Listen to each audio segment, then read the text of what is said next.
Live from the Lawrence Herbert School of Communication, this is Hofstra Votes Live, Hofstra University's special coverage of the 2020 election. We'll have the latest results from the presidential, senatorial, and congressional races, as well as in-depth coverage of issues affecting this year's election. Airing live on Facebook, YouTube, the Heat Network, and WRHU 88.7 FM Radio, Hofstra University, in partnership with the Hofstra Chronicle.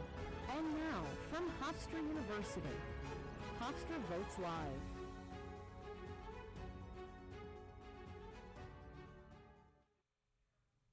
From the national team, I'm Juliana Battaglia, and we will be giving you all the latest updates on the closing polls and results from around the country.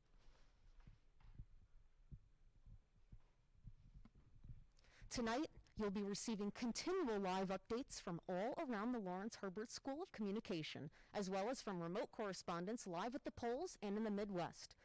We'll be reporting to you from both our national and regional desks, as well as right here with our Decision Desk experts. Faith, the head of Decision Desk, is here to tell us a little bit about what will be taking place here. Faith, can you tell us what you're going to be doing tonight? Yeah, so the Decision Desk is all about results tonight. We already have results coming in, and this is where all that action is happening. We have maps, we have numbers, it's all coming in right here. Our analysts are working extremely hard to make sure everything's up to date when we are able to call races. So it's going to be a super exciting night, and I'm really looking forward to it. Thank you so much, Faith. Now we're going to take it over to our national desk with Crystal. Hello and welcome to the national coverage of Hofstra Votes Live. I'm Crystal Bermudez. Alongside me tonight is Eli Finkelson and Eddie Fitzgerald. In the era of COVID-19 and a continued fight for civil rights, tonight's presidential race is one like we've never seen before. Eddie and Eli, what can we expect to see tonight? Well, the one thing I don't want to get everybody's hopes up for, Crystal and Eli, is that we'll have a definitive answer on who will be the president of the United States. I want to make that very clear, that the amount of mail-in ballots that have been sent in that have yet to be counted in certain states will not decide this election. I would be remiss if I did not mention that at the start of this broadcast. But we do have several states that are already reporting votes, so we will have some results to report for you. South Carolina was just called for President Trump with about 3% of votes were being recorded. Places like Virginia have been called for former Vice President Joe Biden, with the percentage already coming in. But we cannot forget about Florida. Florida is the key to that 270 Electoral College win. Crystal? Well, Eddie, what are you most excited for tonight, if anything? Well, I'm just very excited that we are going to have the opportunity to cover this election. There has been a lot of things that have gone on this year, and the fact that we have the ability to do this and be here tonight, that's truly remarkable, Crystal. And I'm most excited to talk about swing states. There are so many key issues that are so important to voters all across the country. I'm excited to really delve into what is most important to voters across the country, take a look at which states have the most voters that are important, that have issues that are important to them. Crystal, what else do we have in store for this evening?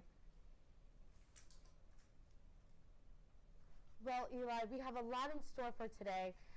We have a package to look forward to and many more things.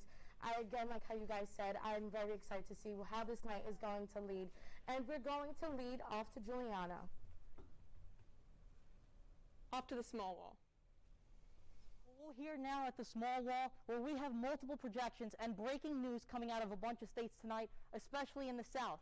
As we move here, we see that the president has won. We are projecting that the president has won the state of Kentucky, carrying 8 electoral votes. Of course, this was a state that he carried in 2016 by 30% of the vote, and tonight we see with 42% of the expected vote in, we are projecting that state for the president. As we move along a little more toward the east, we see that West Virginia, with its 5 electoral votes and 5% of the expected vote, has already come in, and we are projecting that President Trump is actually winning the state as well. Now, with those 5 electoral votes, we were seeing that in 2016, this was a state the president won by 43% of the vote. Of course, we're going to be looking to those margins tonight to see if they hold for the president. As we move more to the east, we have Virginia with 20% of the expected vote coming in, calling this state tonight for the former Vice President Joe Biden. As we move toward the north, we see that the state of Vermont, with 3 electoral votes, has also been called for Joe Biden. especially with all these states already being called in the South and in the East. We're going to be keeping you up to date at the decision desk. Crystal, back to you. Tonight, we have so much to look forward to. We'll be taking a look at important issues affecting the election, as well as keeping a close eye on the polls. The determination of who gets elected relies heavily on what happens in swing states. So we'll be watching closely as results come in across the country. For now, let's check in with our live view to discuss the state of our presidential and senatorial elections.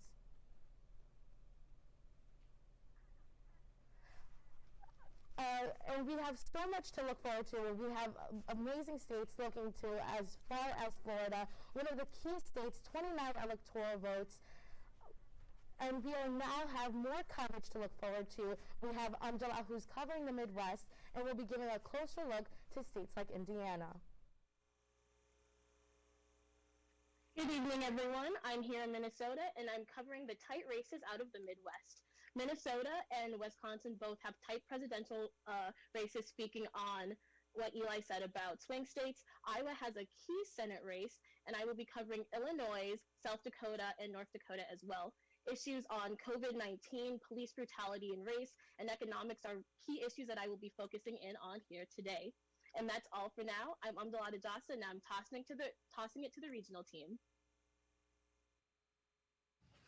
Hello, and welcome to the regional coverage of Hofstra Votes Live, streaming on YouTube, Facebook, the Heat Network, and WRHU Hempstead, 88.7 FM Radio Hofstra University. I'm Frank Shields, and I'll be one of your anchors tonight, along with Rachel Lucier and Max Sacco. We'll be covering a wide range of topics tonight, from coronavirus to civil rights. Obviously, tonight is an important night, not for only New York, but our nation as a whole. Max, Rachel, what are you most looking forward to tonight? Well, thank you very much, Frank. For me, at least, what I'm most looking forward to is seeing what's going to happen with these blue waves and red waves that they talk about around the country. We've heard in our regional side that a couple districts in New York that typically vote blue might get swept by a red wave and go Republican this year. At the same time, we've heard districts like Districts 1 and 2 that typically go Republican might hit the blue wave and go Democrat. So I'm interested to see in what happens and which districts are going to flip, or if everyone's going to stay the status quo. Rachel, what about you? Remember, everything that happened this year is leading up to this night and this election, and I'm so excited to see how New York votes after enduring so much this year. Frank, what are you looking forward to? What I'm looking forward to most is some of the individual district elections, such as Long Island's District 2, race between Andrew Garbarino and Jackie Gordon. Also, I'm really interested in swing states like Pennsylvania and what their vote will ultimately decide.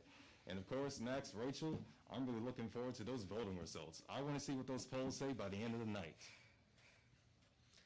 Yeah, definitely something to keep an eye on, what these polls say and what the polls are going to look like. Already a couple coming in. It looks like Connecticut and New Jersey have gone blue. It looks like their votes are going to Joe Biden. 0% reported right now. Rachel, I don't think it's a surprise that those two states are going to Joe Biden. Well, remember, going back to the main two topics we're talking about tonight, civil rights and the coronavirus pandemic, those two things defined and shaped our year, so they will definitely impact the election. Remember, the tri-state area has worked together in these tough 9 months to combat the coronavirus pandemic, and we're still fighting. In New York City is the former epicenter of the virus. Extremely tough times in the city with the population density. Even reopening, people had doubts that cases would spike.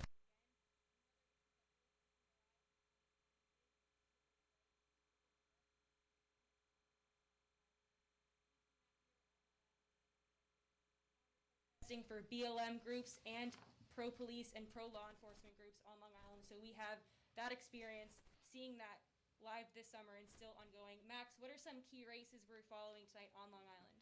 Well, there's a lot of races we'll be looking at is District 1 and 2. District 1, all in Suffolk County, stretching out all the way from Montauk and the Hamptons to about Northport in that region. District 1 will have Lee Zeldin facing Nancy Goroth. Goroth, a former chemistry professor at Stony Brook University. Zeldin, the incumbent, looking for his fourth term now.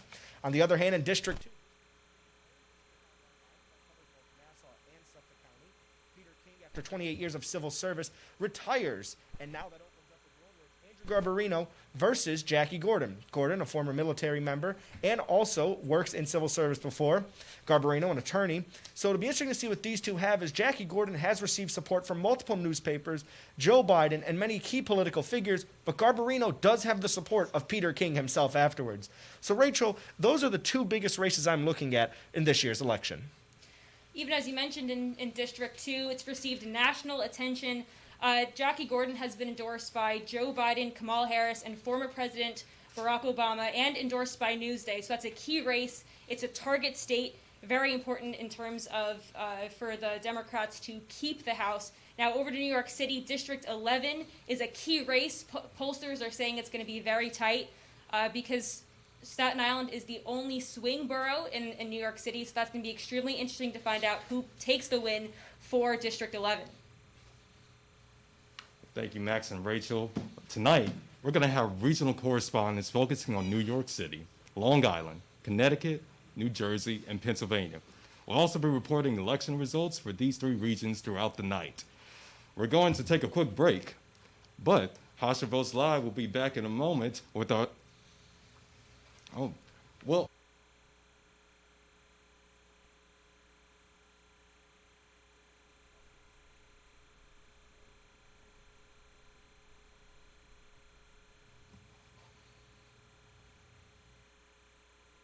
We'll be back in a moment, and we'll be going over to our national anchors.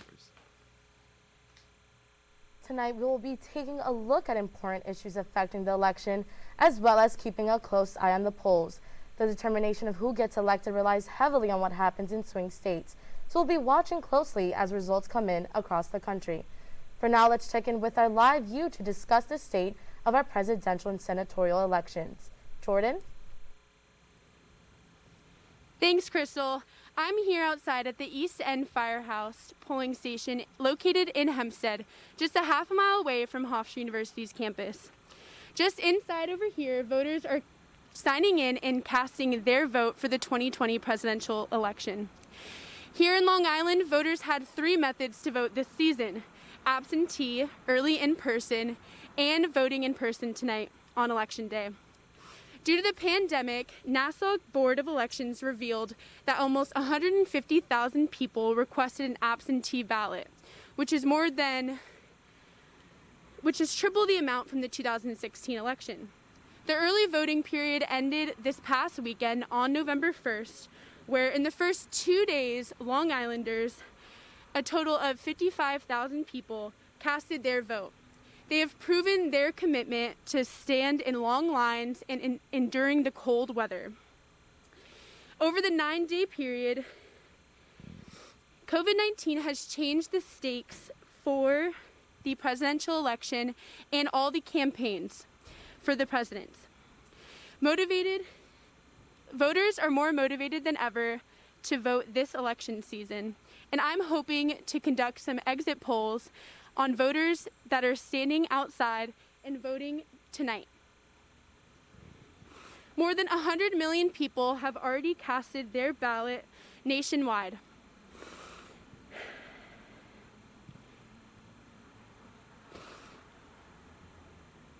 Tonight, we have seen not a lot of people coming through the polls, and I'm hoping to catch some people to get their opinions on how they voted this election season and just their expectations.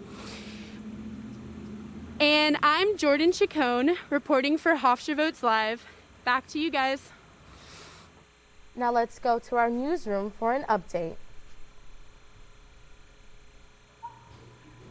All right, thank you, Crystal, so much. Now we're going to take a look into the newsroom to see how exactly they're going to be covering the election tonight. Joining me right now is National Newsroom Manager Joshua Mehta. Thank you so much for joining us today. So the first question is, what exactly is the newsroom and its purpose? So the newsroom is the hub of research for Hofstra Votes Live. We have compiled all of the research that goes into tonight's broadcast so that our anchors are prepared to talk about them.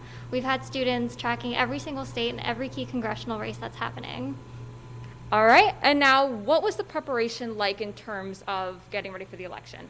So the first step was to figure out who was going to be monitoring what. Once we did that, I had them pay special attention to any toss-up congressional races happening in Senate and the House of Representatives, just because that's what is most likely going to impact this election cycle the most. We also had them tracking swing states in great detail, so that way anything that happens, especially if a state flips, we would be prepared to cover it. All right, and now Joshi, what can we expect specifically tonight? We know that some votes may not be counted in every state, but what can we expect tonight? So we're definitely not expecting to have many results in, but the newsroom will be looking out for any kind of breaking news that particularly involves any kinds of protests that might be breaking out, any kind of signals of voter suppression, especially if lines are long and people are starting to get turned away. In past elections, there have been issues with electronic mailing systems failing, so that's also something that we'll be looking out for tonight. All right, Joshi Mehta, thank you so much. And now we're going to turn over to the National News Desk. Back to you guys. And welcome back, everyone. We have updates on battleground states like Florida, Ohio, Georgia, Michigan, and Pennsylvania. Eli and Eddie, what can we see with these states?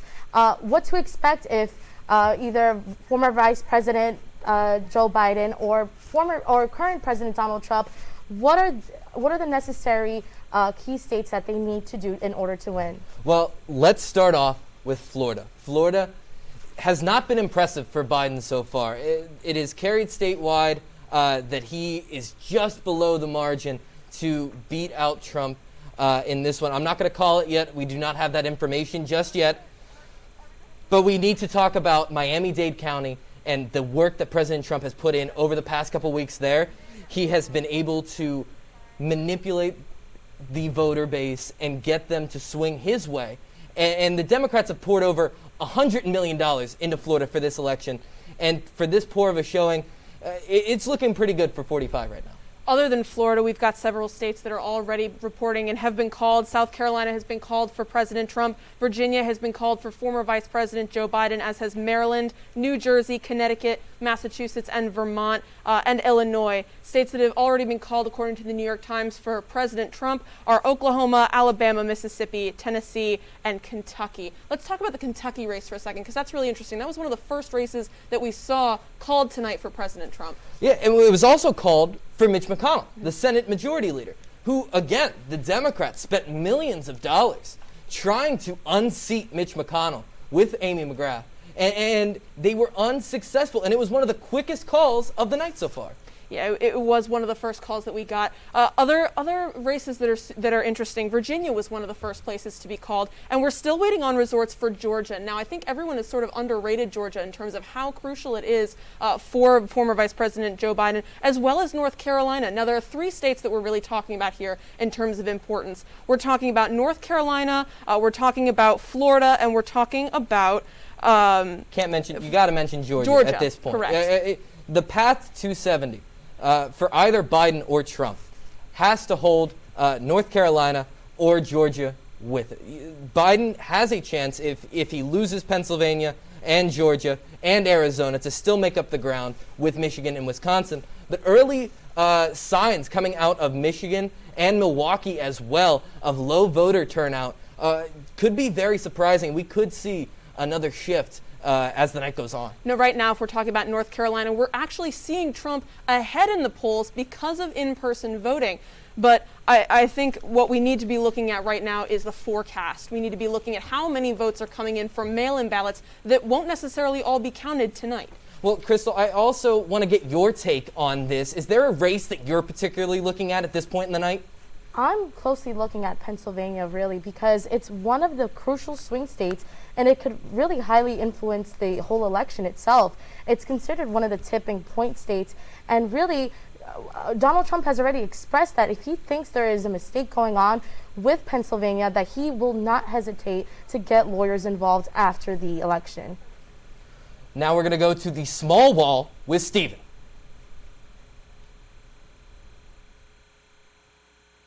First, they said cigarettes were safe. We know how that turned out. Now, they say they didn't market e-cigarettes to teens. Fact, more than 1 in 4 high school students are vaping, and 80% say their first e-cigarette was flavored. Vaping is harmful to developing brains. The reason we think vaping is safe? Marketing. Same lies, different day. Tell Big Vape to quit lying.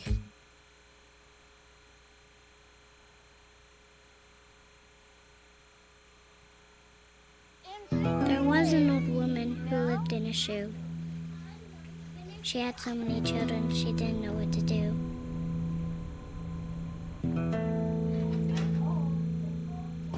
She gave them some broth without any bread and kissed them all soundly and put them to bed. Hunger is a story we can end. End it at feedingamerica.org. Welcome back to Hofstra Votes Live, the School of Communications live election night coverage. We have some news regarding the results of the races in New Jersey and Connecticut. Both of these states are projected to be won by Joe Biden. To discuss these results, we're going to bring you to our New Jersey and Connecticut correspondent, Danny DiCrescenzo. And it looks like a little bit of a win here. I mean, both of these states have not voted red since the election of Ronald Reagan. Well, I am not surprised. Both states are reliably blue, especially looking at Connecticut. All 5 congressional districts are blue and have been for a while. As you mentioned before, it's not a surprise these states did go blue. The support was for Biden in these states. Frank, what's your take on this? I agree. Both Connecticut and New Jersey have been blue since 1992. Hillary Clinton won both of these states back in 2016. It's clearly not a surprise that Joe Biden has taken both of these states. Now we're going to take it over to Danny DiCrescenzo, our correspondent for New Jersey and Connecticut. Danny, what information do you have for us? Thank you, Frank. Obviously, no surprises here for Joe Biden. This is honestly a layup for him. And you need to look at the demographics in these 2 states. A lot of minority voters, both in New Jersey and Connecticut. And that's going to be the key for Biden in terms of what happens later in this election. How well can Biden mobilize these minority voters? He's passing the earliest and easiest of tests in the Northeast, a so-called blue wall, as it is known by pundits. He's going to have to translate that to the Midwest and even down south to Georgia in terms of if he wants to win these southern counties. But back to the main point, yes, Biden won these states handily. It's a layup for him. He's just going to have to carry this momentum. He's a guy that appeals to the liberal progressives of the Northeast. That appeal has to translate all over the country. Frank, back to you guys. So, Max, Rachel, do you have any more information about this? What are your reactions? Again, I'm not surprised here. It wasn't the result we expected. It's a number we expected. And I think more than that, it was interesting that Danny brought up, and I thought that was a good point he said, about that minority voters were going to turn out big, and it supported Biden. In New Jersey, one of the 10 biggest places where minority people do move, or people from Latin American countries will move up to the U.S. to go for work. New York, number 1, but New Jersey, it goes into that a bit as well. So a big push there, and it did help them out at the end. And it's something we expect, and again, not a surprise. The 2020 presidential election is one of the most important elections of our lifetime due to the multitude of key issues that are affecting voters' decisions. Here tonight to provide us with some insight into these key issues are Dr. Mina Bose. Dr. Bose is Executive Dean for Public Policy and Public Services Programs, Peter S. Kalkow School of Government, Public Policy and International Affairs, and Director of the Peter S. Kalkow Center for the Study of the American Presidency. Welcome, Dr. Mina Bose. Thank you for having me. Exciting night.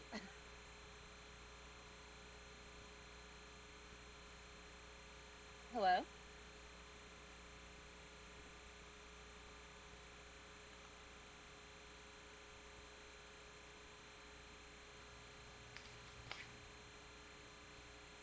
This year is unprecedented.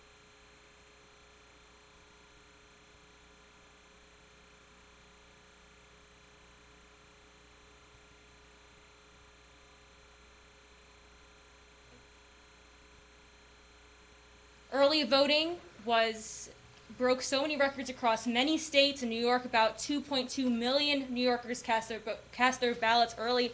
About 1 million of those were from New York City. Max, what's your take on early voting? I think that's something this year that before I think everyone knew it was just kind of an option. You knew it was something available for you. You know, maybe you use it, maybe you don't. But this year it really came to the forefront with COVID-19 and that people were afraid to go to the polls. You were afraid to go out to get sick. You wanted to protect at-risk populations like the elderly. So this is a new style, not even a new style, but a new wave of people going for mail-in voting and absentee ballots, and a way to get votes out and get your voice heard and still get to practice your American right. And even talking about the passion, people endured long lines and long waits to get their voice to be heard. They endured unprecedented conditions to get their voice. There was a period of 9 days for New York to have early voting. It was tough to find a space to hold for that long. But we did break records in terms of early voting, and so did New Jersey. About 3.5 million New Jersey residents have cast their ballots early, making up about 88% of the total votes in 2016. Now, Frank, what's your opinion on that statistic? Obviously, Rachel, I'm not surprised by the statistic. Obviously, people are very concerned about the way they go in voting this year. And even though there's been a lot of conflict surrounding the way they do, they've managed to find a way. But actually, we're to go over to Dr. Mina Bose. Dr. Mina Bose, how are you doing? Boy, what an exciting evening. It looks like it could be a long night. Some technical difficulties in this crazy night, so let's talk about voter turnout. How would you describe that this year is so unique and so different to other elections? Because about 25% of Americans did cast their ballots absentee in 2016, and obviously, as you know, there is an influx of mail-in voting. How will that affect the election?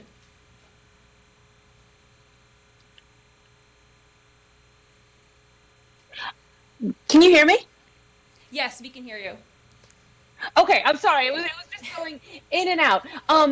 Obviously, thanks. Okay, so obviously this is historic early voting, more than we've ever seen. And of course, due to the pandemic, that is not surprising. The real question today is, on November 3rd, is what about the votes that come in today? What do the early voting numbers show? And of course, what do the absentee votes show? So we kind of have three sets of votes that have to be calculated. And it is really at this point in the evening, we're waiting to see what the projections are for the states. Florida, hoping to hear some assessments soon, had said we might get a projection tonight. Florida will either be indicative of the race coming to a close or going into a long night. Right now it appears to be the latter, but no call's been made. And then from there we go into numerous other battleground states and states that originally weren't anticipated as battlegrounds, but have come into that category: Texas, Ohio, Georgia, North Carolina, in addition to, of course, Pennsylvania, Wisconsin, and Michigan. And thank you very much again, Doctor. Thank you very much. It'll be a long night for sure, and it'll be interesting to see how this night plays out. And Rachel, there's a lot left for us here. You and I obviously covering the regional coverage along with Frank. New York City, a lot of districts, districts 6 through 16 in the entire scheme of the New York district map. A lot of races, and you yourself said you're interested in District 11 for the swing borough of Staten Island. But Rachel, I think what we all want to know is what can you expect, and what other races are going to be interesting tonight, or which high-profile candidates are you looking for? Well, New York City is one of the most diverse areas in the entire world. Its dense population does heavily affect which way the state does vote, and is responsible for and holds the state accountable for voting blue because of the population density in the 5 boroughs. We're looking at a lot of tight races. Some aren't really surprised. We have districts that are some of the most Democratic nationally. District 15, the most Democratic congressional district in the nation. So we're looking at a lot tonight, and for more on that, we have Athena Dawson, our New York City correspondent. Athena, what can we expect tonight out of New York City? Hi. Just say yours, Sam. Okay, so Looks like a little bit of a technical error. I'm sorry there, folks. But other than New York City, Long Island as well, a couple very important races to look at as well at the Long Island race. Obviously, you have District 1 and District 2, the high-profile races. You also have Districts 3 and 4 that are also up for contention. District 3 featuring Tom Swazi and District 4 featuring Kathleen Rice. District 4, one of the most diverse districts on Long Island, covering all the way from Hempstead to Long Beach, so a lot of different areas of income and wealth and a lot of things in that area. Sam, what can you tell us a bit more about the District 4 race?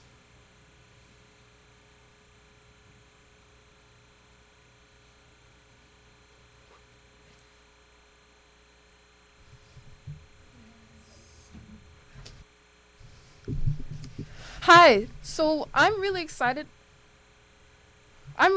about the NYC races, specifically covering District 11, because I feel as though for District 11, what's really interesting about them is that this is covering Staten Island, and Staten Island is considered a swing district.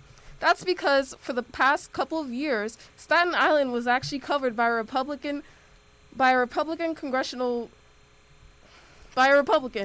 And right now, Max Rose is covering this district. So it's really going to be interesting to see what's going on. I'm also really interested about District 6, Grace Meng, and Thomas Mick, the Republican Thomas Mick. What's interesting about Grace Meng, the Democrat, is that she covers Cambria Heights, Far Rockaway, and Jamaica. And that district is 49% Asian and 36% white. So it's really interesting to see what her policies are going to be and if she can win that district. In addition, I'm really interested in District 14 between AOC and new Republican challenger, John Cummings. Now back to you guys. And Athena did mention District 6, that's my home district, Democratic incumbent Grace Meng versus Republican challenger Tom Mitch. Now, Grace Meng is the first Asian American to be elected in District 6, a place with a population of almost 50% Asian American residents, so that's extremely interesting to see if she can pull that off. She's running for her 4th term. She assumed office in 2012. That's a key race we're expecting to broadcast tonight. It is, and District 6 specifically, one of the most diverse districts in the nation, considered the 3rd most district populated by Asian Americans in the entire nation. And it'll be interesting to see what happens there. Rachel, they mentioned AOC as well. You have to say for her, that might be an easy win for her considering her notoriety and huge status. And AOC has only been in Congress since 2018. She's running for her 2nd term. She definitely made an impact in just 2 years. She's running for her 2nd term here. She definitely has a lot of support of the younger generation, and she does support Bernie Sanders, and she has back in the primaries and also during the Democratic National Convention. Yes, and the Democratic National Convention, one rule is every candidate must get announced. So Alexandria Ocasio-Cortez was able to announce Bernie Sanders. And now we are going to move to our small wall to see how races are going, not just regionally, but nationally. President has a slight lead electorally over the current president, Donald Trump. We see former Vice President Biden has 85 electoral votes and President Trump with 61 electoral votes. Of course, the popular vote is still extremely close and will change over the night, and we are still very early into this night. Now, as we look to a couple key races, we want to look to the state of Virginia. Now, Virginia has been called for former Vice President Joe Biden with 32% of the vote in. And Virginia is a very important state this election, as there are 3 House races, more specifically in District 2, District 5, and District 7. So we're going to be looking at how this presidential vote now turns out down ballot and what that looks like for those races in those House races there. As we move to a state like Kentucky, we have another very important race down ballot, with this being the Senate race. Of course, Majority Leader Mitch McConnell is projected to win that seat back again, and this is a big win for Republicans. As we know, this is an important seat, a seat that has helped them get a Supreme Court nominee on the court just recently. So these are important numbers for both camps, and we're going to see how those numbers translate throughout the night.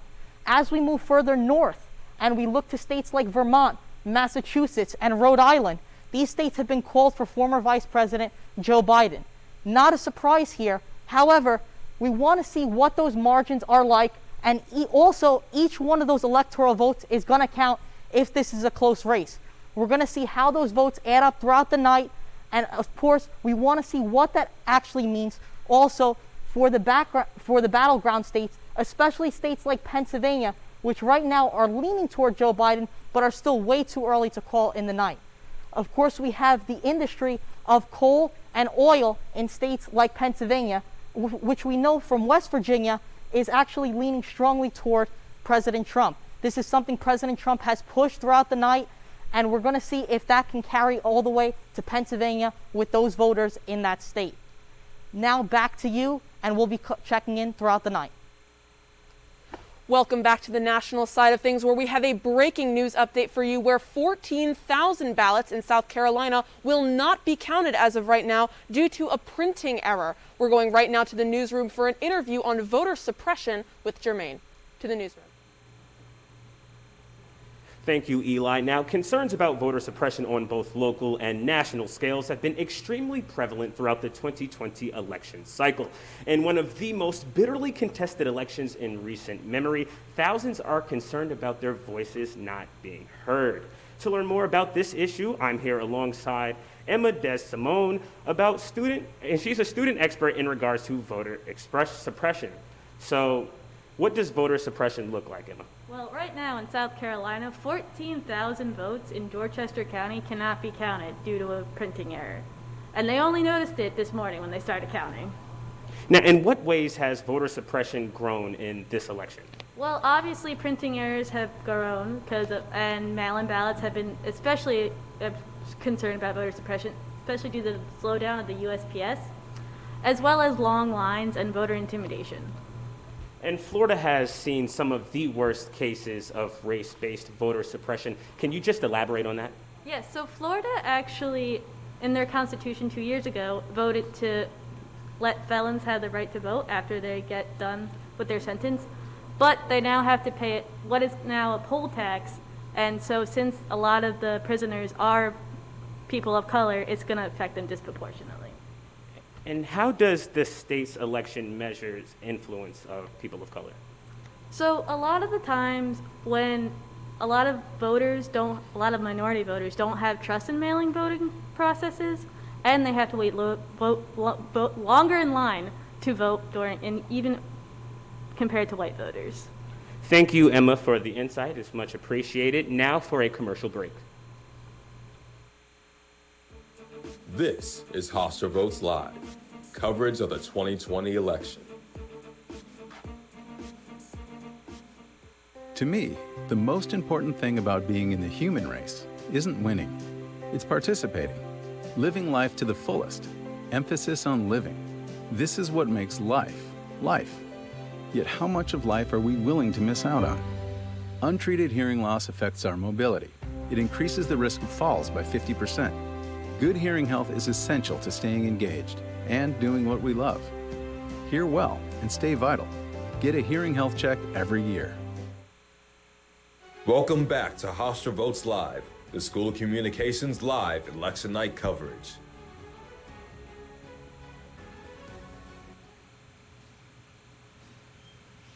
We're gonna bring you over once again to the live view at a Hempstead polling station.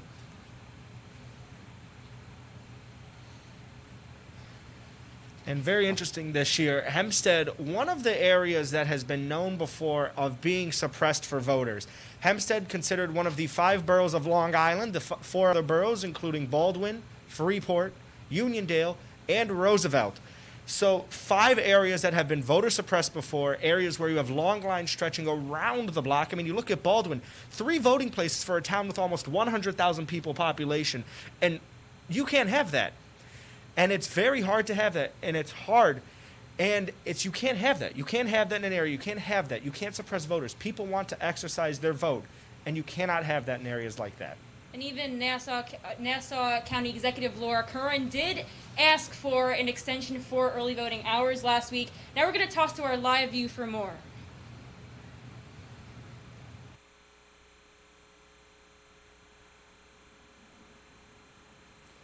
Thanks, Eli. So the night the nation has been waiting for is finally here, and we're just a few minutes away from this polling site closed. And we're here with New York voter Jennifer. So what was it like voting in a pandemic this year? It was actually quite easy. It was just as easy as the last time I voted as well. This location is pretty cool with the voting. But I think it was because of everyone getting their vote in pretty early too as well. It seemed pretty even smoother and hassle-free. Yeah, so why did you choose to come in tonight to vote rather than any of the other methods? Well, I work a lot, so I'm like literally up at 5:30, out at 7, don't come home till I only got out early just so I could vote tonight. I'm late and just last minute, as long as I can get it in last minute, it seems the way to go for me. Yeah, and how was this election different other than just being in a pandemic, with the candidates and everything? How is it different from past elections that you voted in? I feel like because of the pandemic and with the presidential itself at state, just to know that everyone was on it more so, and looking at it at a different standpoint this year, I could appreciate a little bit more this go around than all the other years back. Yeah, and was there any way that you prepared to vote this season? Did you watch the debate? Did you do outside research, or did you just focus on what the media was presenting? I'd have to say a little bit of all of the above, yeah. Definitely based on what the debates were like this year, it was pretty comical. So, yeah, I definitely tuned in with that. But just a little bit of all of the above is the reason why I'm even here. Yeah, perfect. Sweet. And we're back to you guys in the studio. Again to our live hit. Rachel, you look again at Long Island, you hear about polling places like this. Something that has always been a discrepancy or an issue with Long Island has been the issue of redlining. You look at places like Hempstead and Garden City. Hempstead considered one of the worst 5 school districts in the state of New York. On the other hand, Garden City consistently one of the top 5 or 10. These are huge issues, and these are communities that are literally right next door to each other. You cannot see that, and it just shows the economic, civil, and just disparities between 2 completely different towns, all because of the people who live there. Well, Long Island is very specific, and they're still suffering with the effects of redlining over so many years. Improvements have been made, but there's still so much left to go. Even Suffolk County, it's a very red area still. There has been more of a blue wave, especially in Nassau. And Suffolk County was a flip district, if you want to call that. And for the Obama administration in 2008 and 2012, Suffolk County voted blue. But in 2004 with Bush and in 2016 with Trump, the county went back to red. Rachel, could you see Suffolk County continuing the pattern of flipping again, or does it look like Suffolk County might remain on red? Well, it all depends, and we're going to go to our Long Island correspondent, Sam Seibert, for more. Sam, what are you seeing? Thanks, guys. So the biggest races on Long Island we're looking at are the congressional races in District 1 and District 2. In District 1, we have Republican incumbent Lee Zeldin going against Democrat Nancy Goroff. Lee Zeldin is running for his 4th term in office, and over the last few years, he's aligned himself closely with President Trump. And Nancy Goroff has a different angle to her campaign. She's a scientist and a professor at Stony Brook University, and she says that Zeldin and Trump have not handled the COVID-19 pandemic correctly, and if she's elected, that she will fix their mistakes. Now in District 2, we have Republican Andrew Garbarino and Democrat Jackie Gordon going against each other to take over Republican Congressman Peter King's seat. Garbarino has been an assemblyman for the last 8 years, and he's been endorsed by Peter King, who's been the representative for this district for the last 28 years.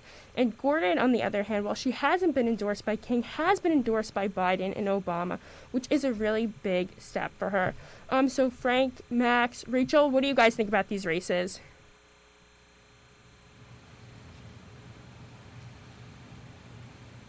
Thank you, Sam, for that report. Districts 1 and 2 in Long Island are a big race for national attention. District 1 between Nancy Goroff, Democrat, and Republican Lee Zeldin. Guys, what are we thinking here with District 1? As Sam did mention, Nancy Goroff is a real scientist. She's a professor at Stony Brook University. She's using science to combat issues like climate change and the coronavirus pandemic, an approach that is desperately needed, especially in a time where a lot of people deny climate change and deny precautions taken to prevent the spread of COVID-19.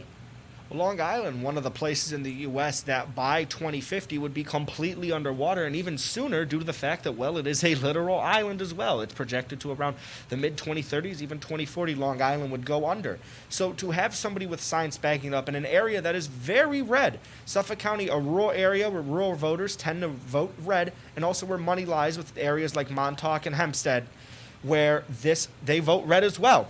So we're not going to go to our national desk to hear about polls and what's going on. Thank you, Max, Rachel, and Frank, for those updates in New York and on Long Island.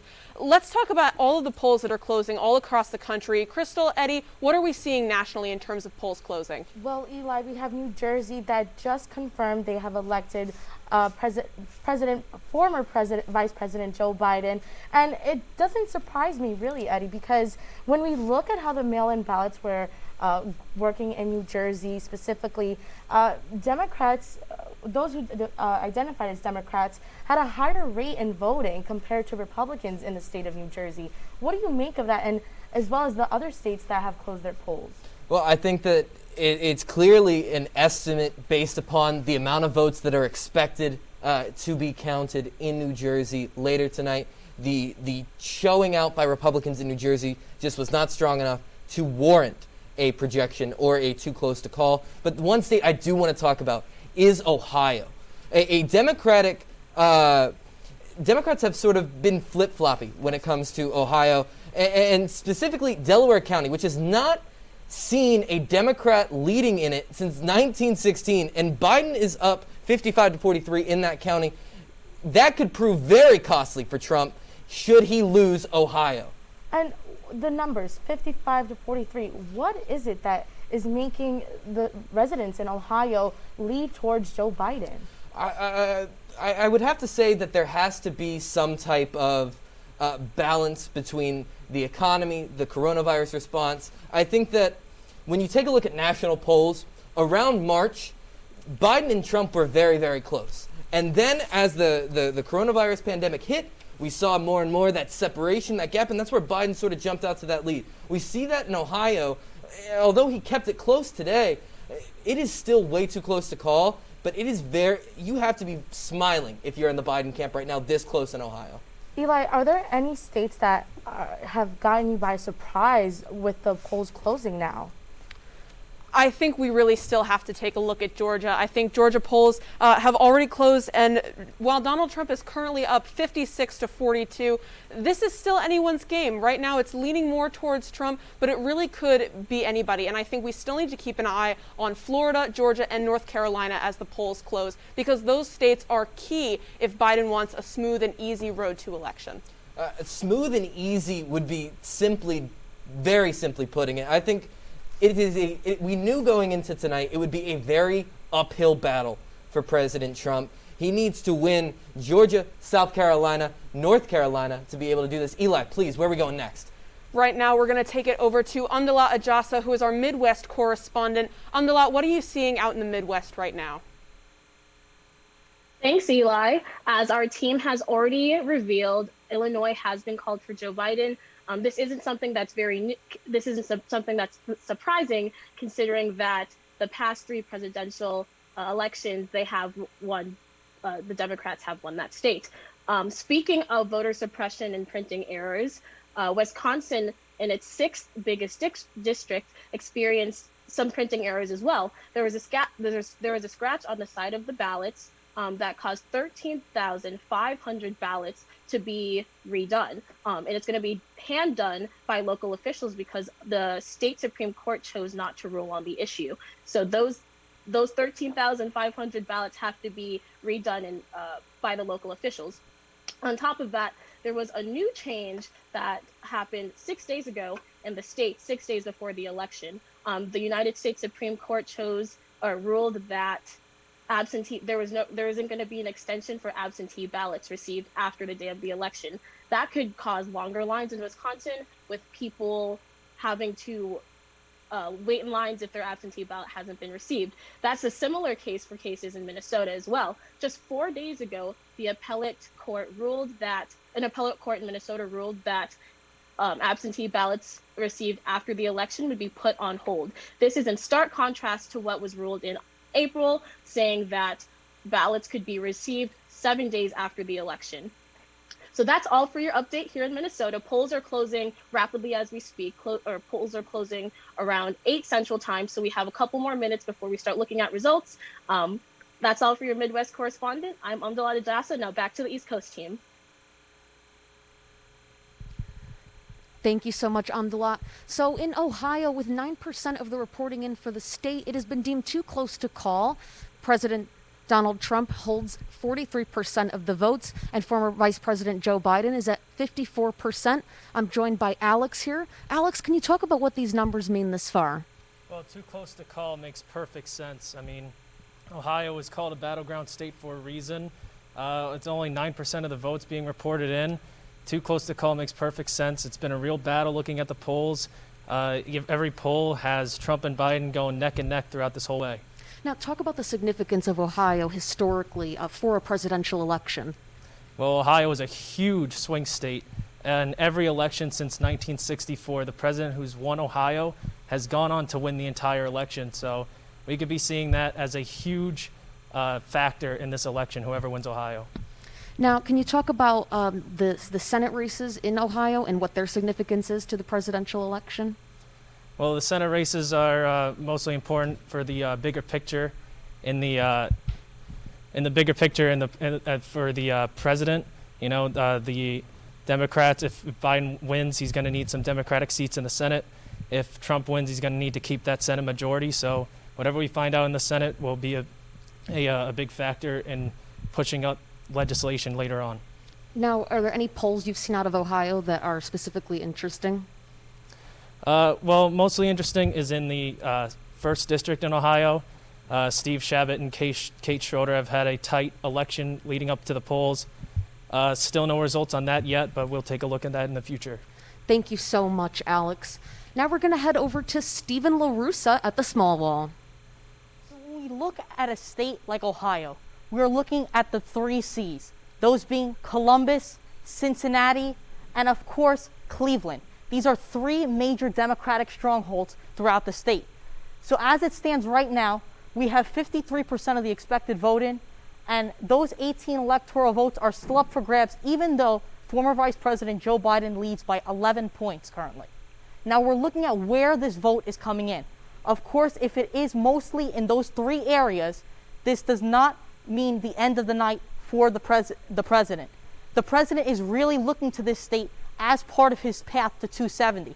And in fact, the campaign really thinks that their path to 270 runs straight through Ohio.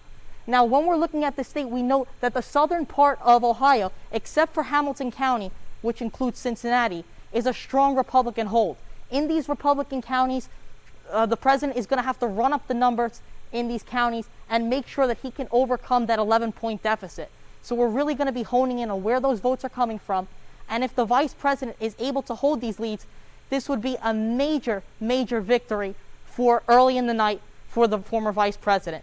Now, as we look to the path to 270, of course, if the former vice president is able to win Ohio with its 18 electoral votes, this will be a huge win on the East Coast and the Midwest for the former vice president, and will really open up a bunch of paths to 270.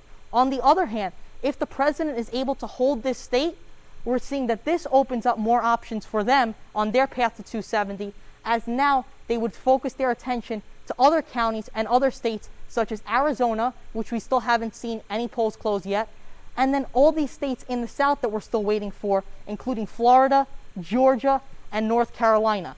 Now, as we're going through this night, we're going to be looking at these states and making sure and looking at which states are essential and which states can the other candidate lose and still make that path to 270. Of course, you have voters making these calculations right now at home, and you have the campaigns frantically making these calculations, seeing if they lose these states, where is their path to 270, and is it possible for them to get there with the current states that they have. Now we're going to toss to national. Back to you guys. Thank you for that national update, Stephen, on the small wall. Now we're going to talk about something that's very interesting to voters on both sides, and that's bipartisanship. Eddie, Crystal, let's talk about bipartisanship.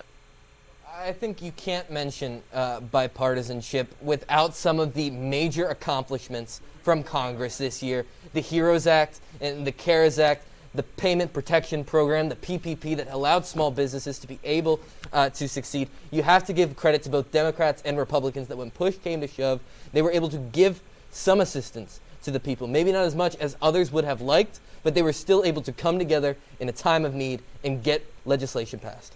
You know, Eddie, you bring up some very good points, but if we look closely, even with COVID-19, even though there were small businesses and a lot of other businesses that were aided during the pandemic, and a lot of Americans as well, one specific community, the immigrant community, had a lot of struggles facing during this pandemic across the country.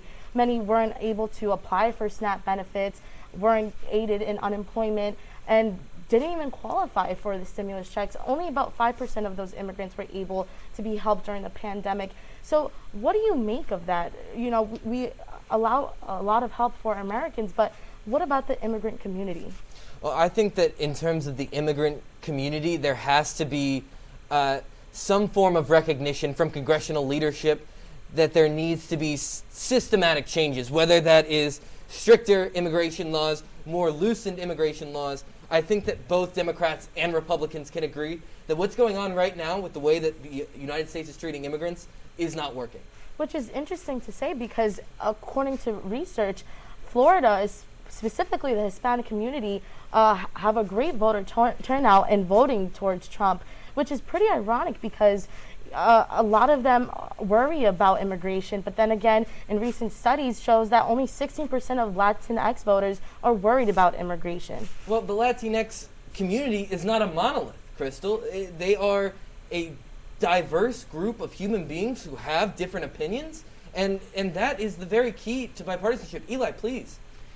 I think we can't talk about bipartisanship without talking about the stimulus checks, without talking about stimulus relief that Congress was supposed to be passing right now for relief for not only businesses but people during the COVID-19 pandemic. Eddie, can you sort of walk us through what the bipartisan congressional checks were supposed to be about and how that's sort of not really helping the average American person right now? Well, it's sort of, it was, but it wasn't. When there was massive unemployment, they were able to get the stimulus checks out, but then as we're looking forward now, people are starting to lose that unemployment, rent is becoming due, and the bonuses are starting to fall flat. Right now, we're going to take it to a PSA. We're going to take a quick break, and then we'll be back with Hofstra Votes Live coming at you more. Tune in.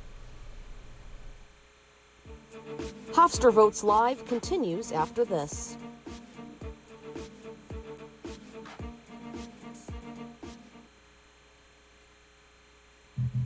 There's just something about music that stirs the soul, makes us crank it, let go and come alive. This is what makes life, life, right? Yet what if too much of a good thing today could make us miss out on life tomorrow? 1 in 5 American teenagers now has some type of hearing loss. Loud noise is the most common cause. And these days, we're plugged in louder and longer than ever. Let's hear for life. Turn the volume down.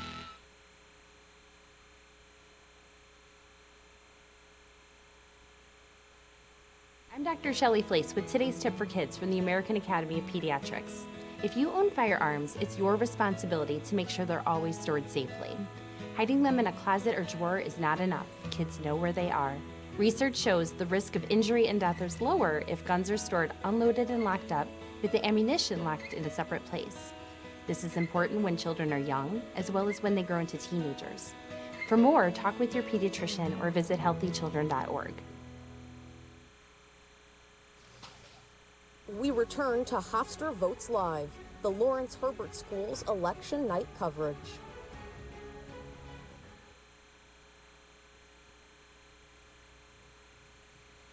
Hello and welcome back to the regional portion of Hofstra Votes Live, streaming on YouTube, Facebook, the Heat Network, and WRHU Hempstead 88.7 FM, Radio Hofstra University. I'm Frank Shields, and we're going to transition our attention to some crucial races going on in Long Island. Where are we at right now, guys, with Long Island elections? Well, right now we're still waiting for numbers to come in. An interesting number reported from Newsday today, though, and a couple Newsday reporters. Long Island's mail-in voting alone has already doubled than what Nassau County had last election. So, excuse me, but the amount of mail-in votes from Nassau County alone has already been doubled than what Nassau County voted as a whole in the 2016 election. And so a more civically engaged people now, and it's this big thing that you are seeing young people come in. You're seeing young voters vote. You're getting a large turnout from young voters, and a lot of that goes to social media, Rachel. Exactly, and that just points to the high stakes of this election. And even before this, college-age students had the stereotype that we did not go out and vote. But I think that college-age students will break that stereotype this year with the passion, especially with the social media apps like Snapchat, Instagram. They have links to register to vote. They always pop up on your phone. I know you've been talking about that before. They really try to encourage young people to get out there and vote and to make it as convenient as possible to sign up, to register, and get everyone informed and educated on who's running. They do, and I think more than that, they promote other ways of voting as well, such as mail-in voting, something that has really been a hot topic in the tri-state area in Pennsylvania. Specifically in Pennsylvania, if you want to look at them there, mail-in voting has been a hot topic there. Earlier this year, 9 ballots were thrown away, and you had to see what happened. And we're now going to be moving to an interview with Dr. Craig Burnett, political science professor at Hofstra. Doctor, thank you very much for joining us tonight.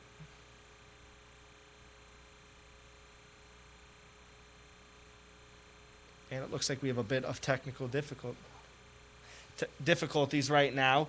But one of the most divisive things we've had this year in the 2020 election. Well, even thinking about Pennsylvania, it's a battleground state. 20 electoral college votes are at stake in this, and that even heightens the fact that every single vote counts, especially in Pennsylvania. And we have an expert on mail-in voting. We have Dr. Craig Burnett. He's a political science professor here at Hofstra, and a lot of his research has been in academic journals. Dr. Burnett, how are you tonight? I'm doing well, thank you. All right, so let's talk about this partisan issue. We've seen a lot of it this year where some people are distrustful of fraud. What's your message to people who don't trust the mail-in voting system? Well, the incidence of fraud across all of voting is actually exceedingly low. There are, of course, isolated incidents that we can point to and say that people are behaving badly, but ultimately it's never been really something that we should ever equate to being on a massive scale. But it's normal for people to be uncertain of areas that they're not familiar with. So right, mail-in voting is something that's relatively new for a lot of people. Most people are generally familiar with going in on election day, casting their ballot, and then sitting home on election night and seeing who's going to win. This is different. We've got a lot of uncertainty out there. This is a really high stakes election. A lot of people have cast their ballots by mail, and it's something that they have not personally done. But I will say across several states, especially in the West, they've been doing this for a while, and the incidence of problems is exceedingly low. And Doctor, something else to ask about mail-in voting. We've heard a lot of people this year saying that maybe it's not secure or ballots are being thrown away. Is that very true, and is that a fear that mail-in voters should be worried about going forward? Is the potential that their ballot might be lost? No, I would not be concerned about that. The biggest concern amongst those who are following this in terms of election law and election sort of security is going to be, as you might expect, interference from the outside, people trying to hack the totals, people trying to be able to hack the machines. Let me give you an example here. Think about the most successful person you could think in terms of harvesting and corrupting ballots for a mail-in election. Now think about how difficult that is to do that. It's extremely difficult. You have to know who that person is. You have to vote. You have to be able to request that ballot, and then you need to be able to capture that ballot on the way back, and then subsequently fill out that ballot, and then sign off on that ballot, possibly with a witness, and then get it to the person that needs to count it. It's extremely difficult. Quite frankly, if you're trying to steal the election, it's not worth your effort. there are so many other softer targets you would want to tackle, that this is just not something we should be worried about. All right, Dr. Burnett, that was an incredible analysis. Let's talk about naked ballots a little bit more. What's the risk of people not filling out their ballot correctly, and does that make a big difference in the election? It might. You always run the risk of people fouling their ballots in any certain way. It's possible, as I tell people, it's very possible during the primary I screwed up my own ballot. I actually think I did. So, somebody who's supposed to be an expert on this, blow it, yeah, probably on their own ballot.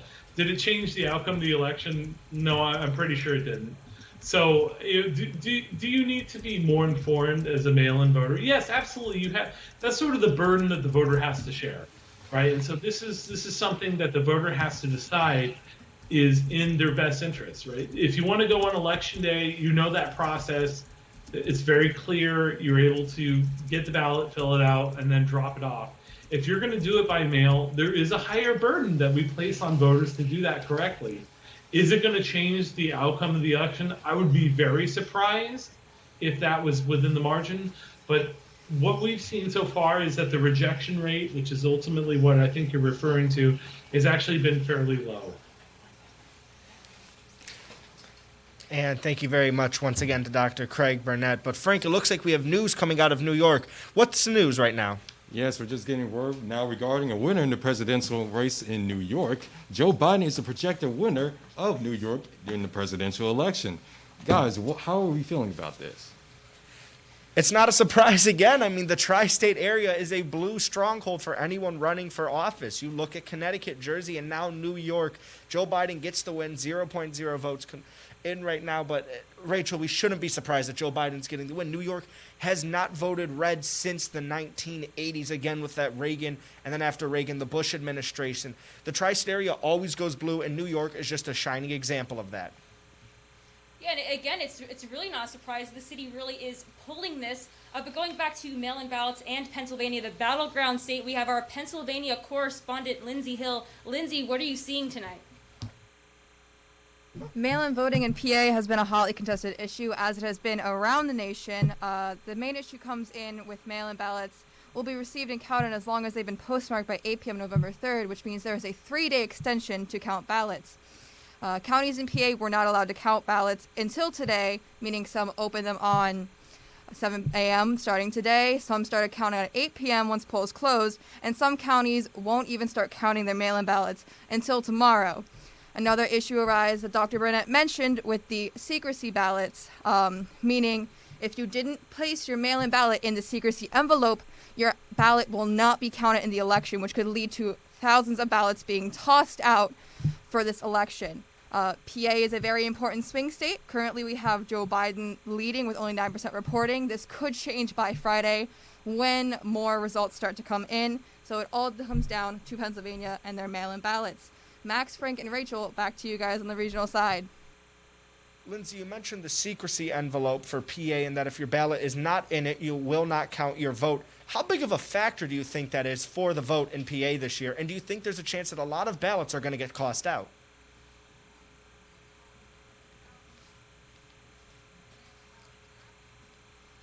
Cannot be traced around the area. Mail-in ballots in Pennsylvania, as I said, there's a 3-day extension. We might not know results for PA until Friday, and we haven't had a delayed election like this since 2000 in Florida. So a lot of this election may come down to all of the mail-in ballots and extensions in various states across the country. All right, Lindsay, thinking about how high the tensions are, especially going back to the primaries in Pennsylvania, about 50% of people did vote absentee, and that did raise a lot of emotion. And Lindsay, what can you tell us about voter intimidation at the polls tonight? Recently, a story has come out that open carry groups in Erie, Pennsylvania are going to be carrying their guns to the polls. The authorities in Erie County have said that they're keeping the open carry people at least 100 feet away from polling sites with their guns. So it is very hard to tell what's going on with voter suppression.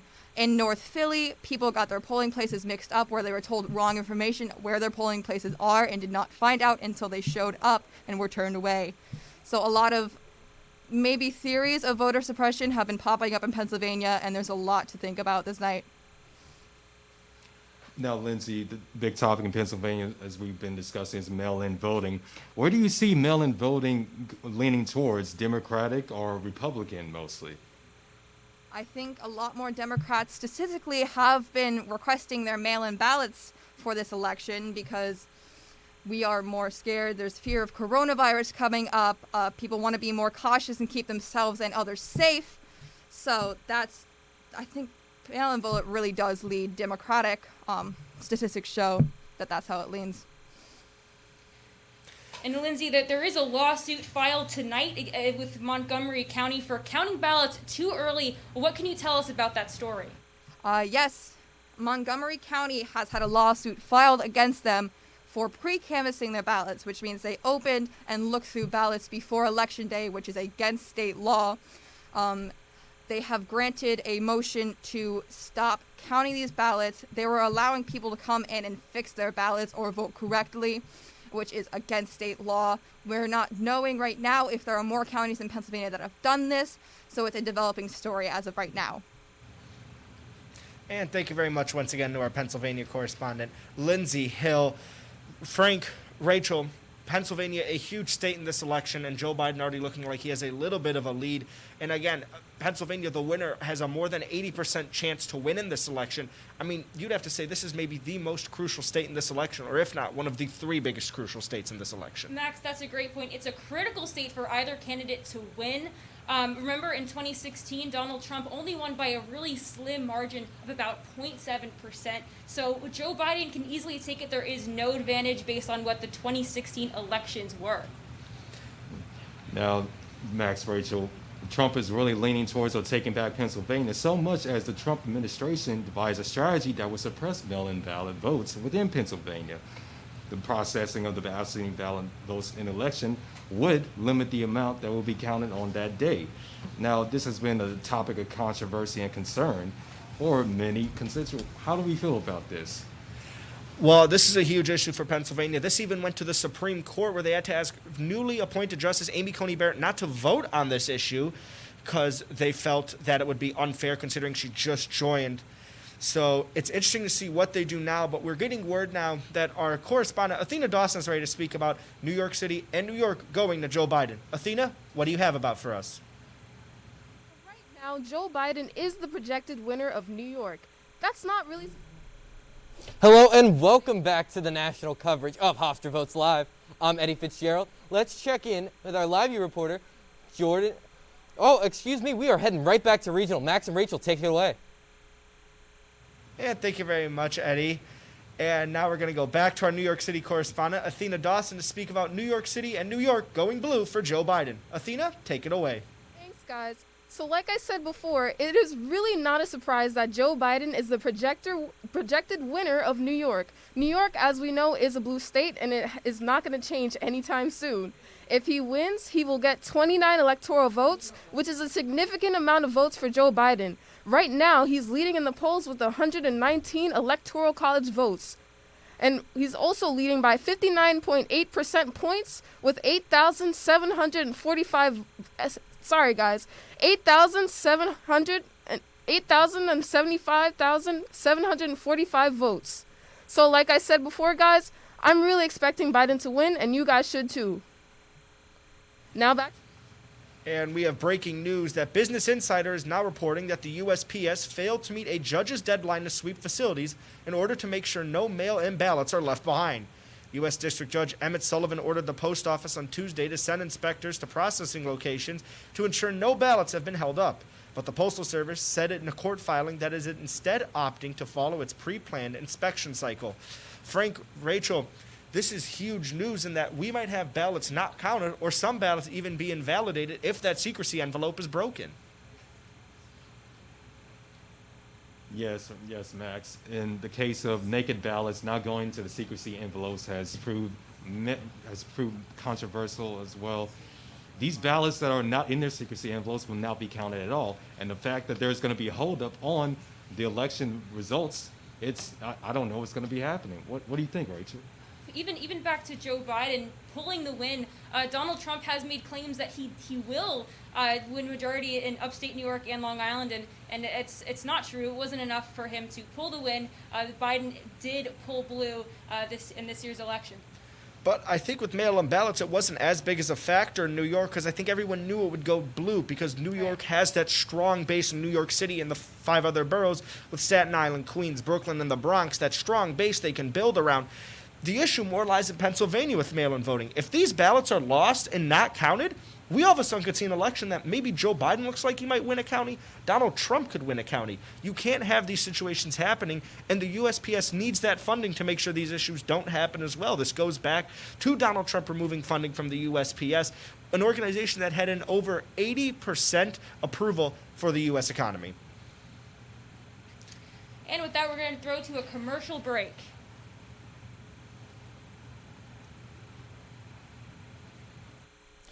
Welcome back to the National Desk here at Hofstra Votes Live. I'm Eddie Fitzgerald. We're going to check in with Juliana now over at the Decision Desk. Thanks, Eddie. As polls continue to close across the nation, let's check in with our analyst, Madeline Greenberg, for an update.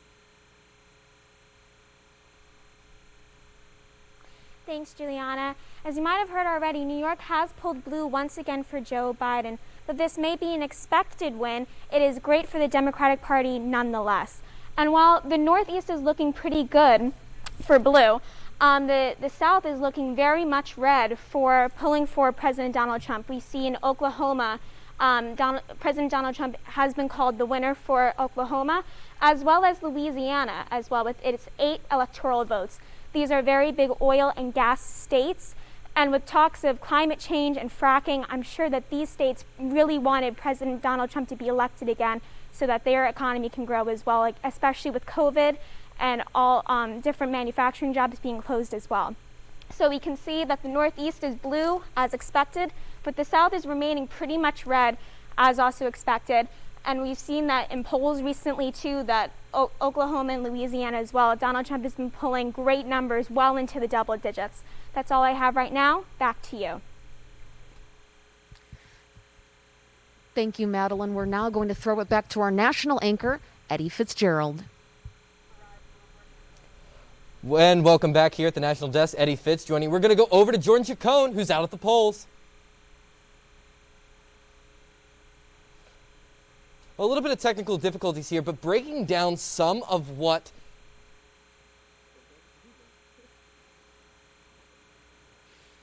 Thanks, Eddie. So the polls closed less than 20 minutes ago, and we haven't seen much turnout from Hempstead voters tonight.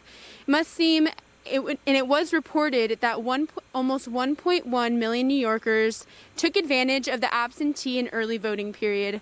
So that could explain the low turnout that we had tonight here in Hempstead. Unfortunately, we weren't able to get a lot of people to interview, but people passing by mentioned how quick and easy it was to vote tonight.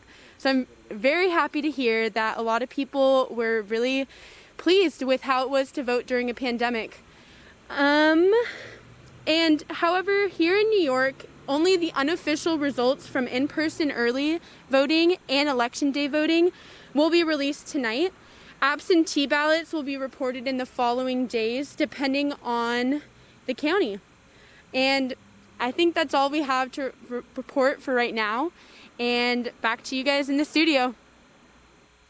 Well, thank you so much, Jordan, for that amazing update.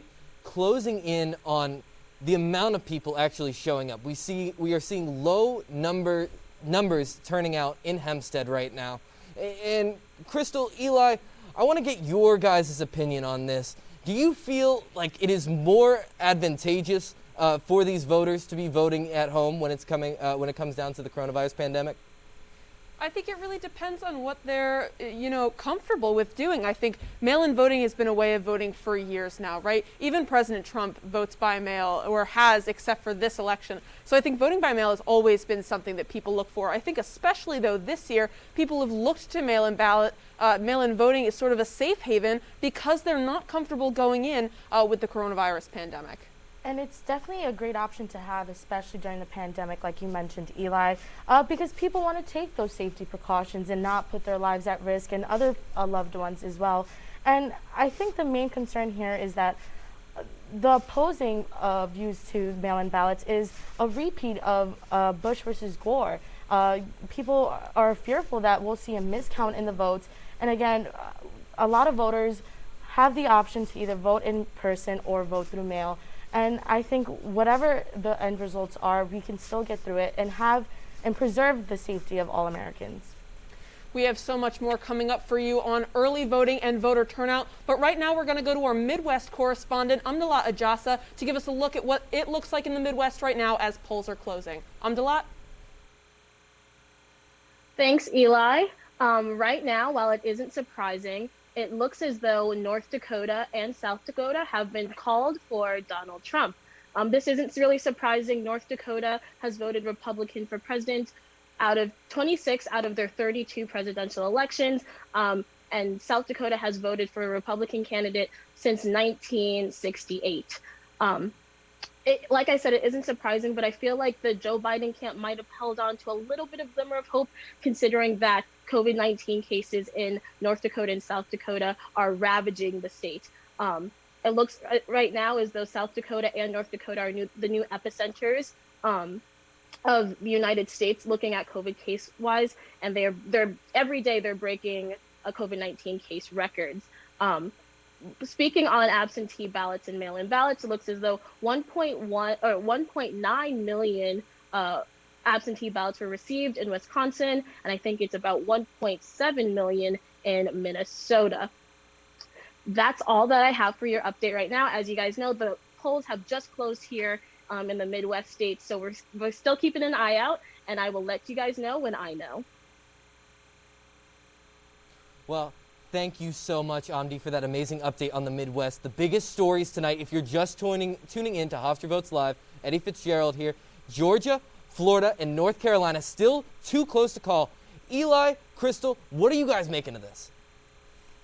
Well, we're watching as results are coming in for these three obviously crucial states. We're also watching right now Pennsylvania, as our regional desk is watching.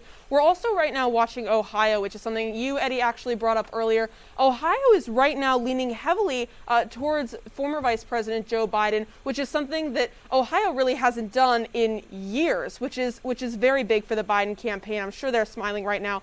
Georgia and Florida both leaning more heavily towards President Donald Trump, with North Carolina a bit more of a tighter race in terms of numbers. What else are we seeing in terms of results and polls closing right now, Crystal? Well, as we're looking closely at Florida here, we have Donald Trump leading 51 and former Vice President Joe Biden with 48, which to me isn't very surprising because President Donald Trump has a big support from the Cuban Americans there in Florida. They really love a lot of his policies. They look closely at how he's strengthening ties with Venezuela. And again, it doesn't surprise me that he's leading right now, but we can't make an overall final count on what will happen because, again, it could always flip. Other states we're looking at right now with some surprising results as they're coming in. Colorado, with former Vice President Joe Biden leading 67-31 with about 14% reporting. Kansas, with Joe Biden also leading 50-47% with about 40% reporting. And Missouri, with Joe Biden leading 58-40 with 15% reporting. Eddie, what do you make of these results coming in right now? Well, it's almost like a little bit of a break in what we know in the Electoral College map and the world of the Electoral College as the red wall. A huge amount of red states stretching all the way from around Louisiana up into Montana. And I would have to say that these numbers being too close to call, typically these would be snap calls, guys. Kansas, Missouri being this close this early into the night is kind of shocking if you're a Trump fan or you're part of the Trump campaign, because you expect these to be very, very quick calls like North Dakota, like South Dakota, like Nebraska, like Wyoming. Well, Arizona polls just closed, but they're not expecting to have any results or calls to be made this evening, but we will keep an eye on those different polls that are closing. Wisconsin, as Amdi mentioned, Wisconsin with less than 1% of polls reporting right now. Donald Trump is actually leading 61-36 in Wisconsin, but again, only a couple of polls are reporting right now. What different ideals do we think are being reported on right now in terms of people that are coming out and voting in person? We're still missing so many mail-in ballots in these states. Talk to us a little bit about mail-in voting and how crucial that's going to be. Well, mail-in voting is definitely crucial in this election, and one thing we should look at is Michigan alone. They experienced a lot of wildfires this year, and many had to evacuate, and some say that could be a lot of votes missing, whether they left their votes behind or they never were able to receive it. If we look at states like Colorado too, there's a big issue being on the ballot this year. We have Proposition 115 on the ballot for Colorado, where abortion will be prohibited after 22 weeks into pregnancy. So there's a lot at stake on these ballots and at these states. And it shows a lot with the mail-in ballots as well, because if not many mail-in ballots are being received, those votes are not going to be counted unless there is a recount in those ballots.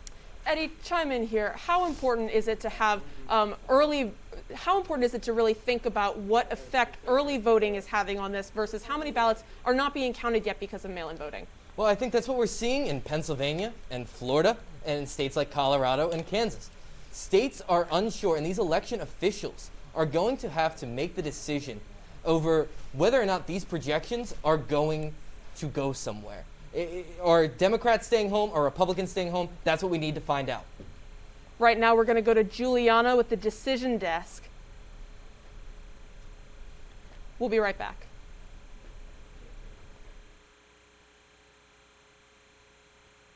Live continues after this. Points to corporate mountain. Freedom of the press is about your right to know. And Clark sheer athleticism. It's about your right to be informed. Today, there are real threats to press freedom Reaching residential areas. and your right to know about the world around us. We must protect our right to know, no matter what kind of news is important to you. Before it's too late, understand the threats. ProtectPressFreedom.org. We return to Hofstra Votes Live, the Lawrence Herbert School's election night coverage.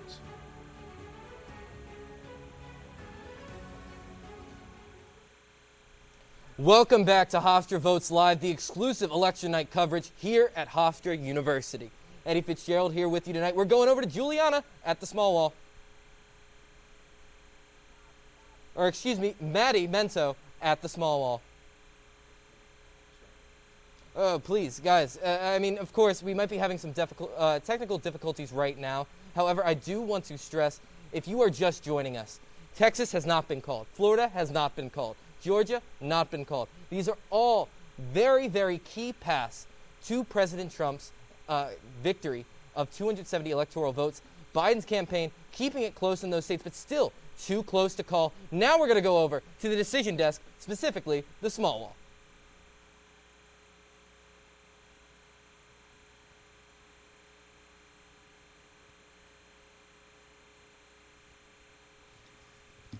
And welcome back to the regional side of Hofstra Votes Live. And we have news coming out of District 5. Let's go to our decision desk to tell us what's happening.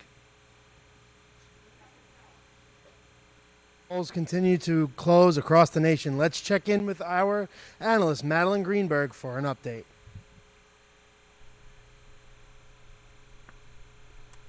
A state that has been unexpectedly up for grabs is the state of Texas. Yes, the Lone Star State with its 38 electoral votes might just go blue for the first time since 1976. We've seen recent polls have the two candidates neck and neck or within that 3 to 4 point margin of error, which would be great for the Biden camp. And we can see right now that Joe Biden is leaning with the majority at the moment. Another state that has been called for the former vice president is the state of New Mexico. So we're seeing that some of these swing states are actually leaning blue.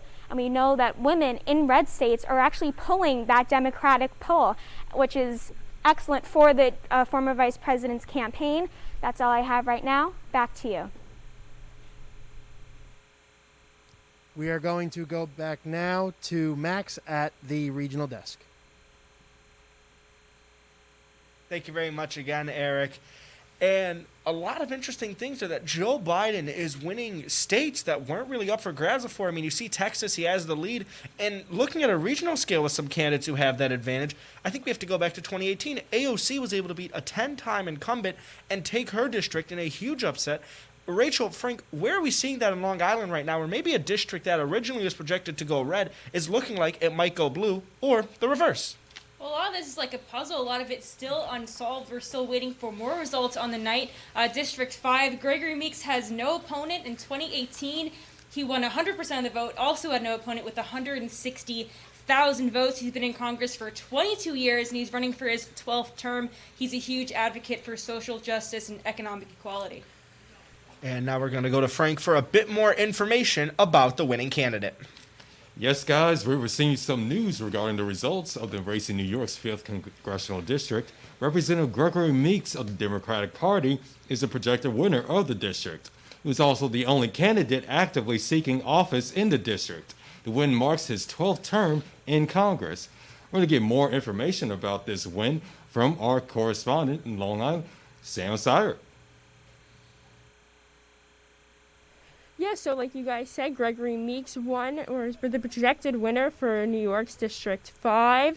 He is unopposed, which is really interesting. Like you said, this happened in the last race. No one's going against him. This year, Meeks has been a big advocate for social justice on Long Island.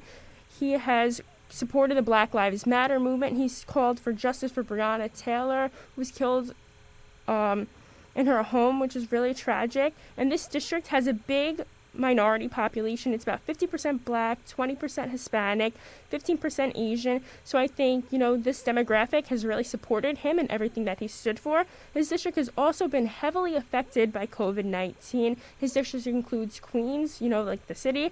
And earlier this year, that whole area was a hotspot for the virus, with over 270,000 cases in New York City and almost 25,000 deaths total. There was also so many businesses that have been affected heavily by the virus. Many people have been laid off, furloughed, people have gone out of business. So I think the virus has definitely heavily affected New York. And I think, Meeks calling for social justice and him being a big advocate for the city has helped him.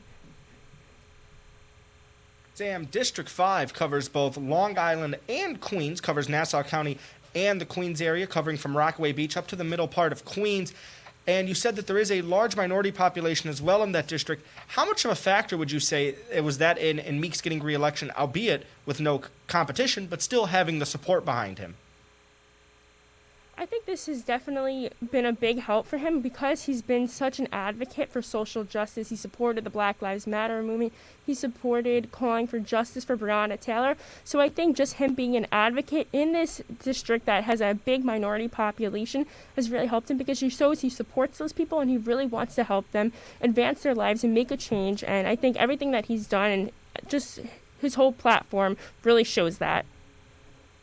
All right, Sam, our Long Island correspondent, thank you so much for that analysis. Now, she did mention coronavirus and the impacts it had on Long Island, especially in terms of jobs and the economy. Now, New York notoriously had one of the best responses in the country. Max, what's your opinion on that? I think New York had easily one of the best responses in the country. Like you said, many scientists and polls have proven this. Governor Andrew Cuomo leading the way with help from Laura Kern in Nassau County, Bill de Blasio for the 5 boroughs, and others as well, leading a strong response to bring down the COVID cases in the nation. But as Sam said, District 5, one of the hardest hit in the nation and in New York, 25,000 deaths in that district alone, covering, again, the edge of Nassau County and most of Queens, going from Rockaway Beach up to the middle part of Queens.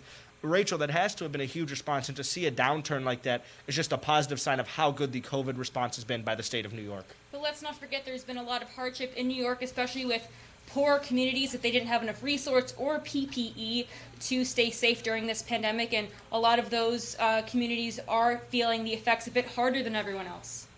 Yeah, they are, and District 5 is one of those districts, as Sam said, 50% of that district and more is a minority-based district in that area. So to have that support of Gregory Meeks and have somebody who reaches out to those people who participated in helping with the Black Lives Matter protests, somebody who relates to his community and is active within his community, is what you want to see in a politician. And I think that's what makes Meeks such a strong candidate and has allowed him to stay in power for 22 years in his district, making him a strong representative for New York, Queens, and be a good representative in Congress as a whole.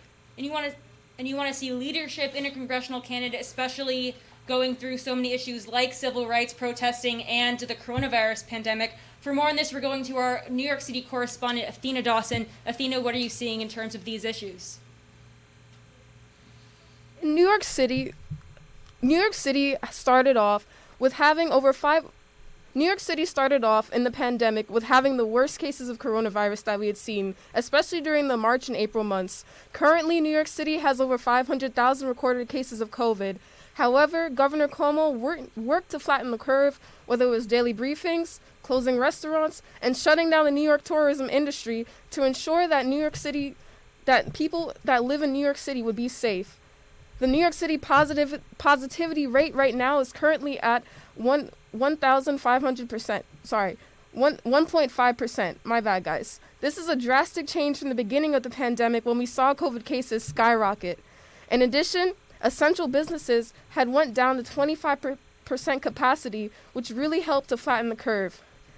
This has truly, unfortunately, affected small businesses, especially those owned by minorities. We have seen that African American owned businesses, for example, have a 95% unsuccessful rate of securing a PPP loan, which causes these businesses to unfortunately shut down. As we know, New York City is a transportation hub, and subway services have been suspended from 1 a.m. to 5 a.m. while they disinfect stations and trains.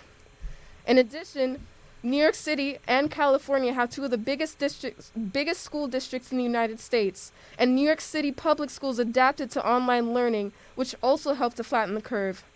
Before the pandemic, New York City's tourism was on an upwards trend for 10 consecutive years, but unfortunately, that has taken a hit. As we have approached new phases of reopening, the state started to open some open-air areas such as museums, and over the summer, New York City pools were open. Currently, during the fall, cases have started to rise again in areas such as Brooklyn. We're going to see what's going on as it continues. But, as I said before, Governor Cuomo has worked hard to flatten the curve. Thanks, guys. Back to you. All right. Thank you, Athena, for that report. We're actually going to get more information from Professor Dr. Julius Wool about more about the COVID-19 pandemic and its effects. Dr. Wool? Yeah, hello. Good evening. Good evening. Thank you so much for joining us tonight. We want to talk about New York State's reopening plan, the 4 phases everyone went through, especially the city taking the longest. What do you think about the reopening plan, and what's your analysis on how well it worked in combating the pandemic? I think that we got started a little bit late. So we got started a couple of weeks into March, and we probably could have gotten started a little bit early, because those first several weeks of March and then early into April were really, really bad for New York.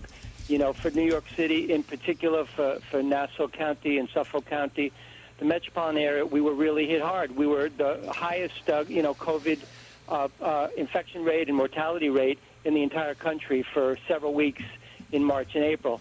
But I think once we started to move, once the governor started to move and begin that phase in of closing out the state, I think we made pretty tremendous progress over the course of the late spring, the summer, and even in the early fall. I think, again, we have to be concerned now that we're beginning to see another slight increase in the infection rates and in the hospitalizations. So, again, we're definitely not out of the woods, although we have made tremendous progress, beginning in the spring and through the summer into the early fall. Now, Professor Wool, as you know, New York is a part of the tri-state area with New Jersey and Connecticut, and they have recently established new travel advisory policies. Does New York's recent changes in its incoming travelers policy leave the state at risk for a resurgence of the virus? Yeah, I think this season in particular is a high-risk season for several reasons. I mean, certainly travel is one reason. We're beginning to get into the holiday season. So in the holiday season, people are going to begin to travel. And when they travel, they're going to be crossing state lines. And again, there are a good number of states around the country are currently at their highest point ever in terms of COVID infections.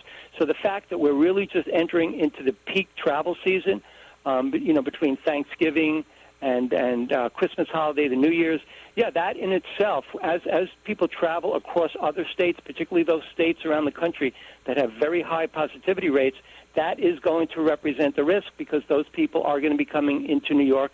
And regardless of the policies, it is going to be very hard to police that travel across the borders into New York. The other thing is, in the winter in general, the late fall and the early winter, people are going to be moving indoors for indoor activities. So indoor activities are obviously much more high risk in terms of transmission of the infection. And you will have, families and friends gathering during the season. So there is a tremendous risk factor in the next, several months that we could potentially be seeing a significant upswing in our infection rate. It's definitely a risk, and we have to be very careful to do whatever we can to avoid that. And Professor, you talk about a potential increase. We see that increase in Europe right now across their major countries. Could we be looking at an increase as well in New York, or are the precautions in place to prevent a secondary wave?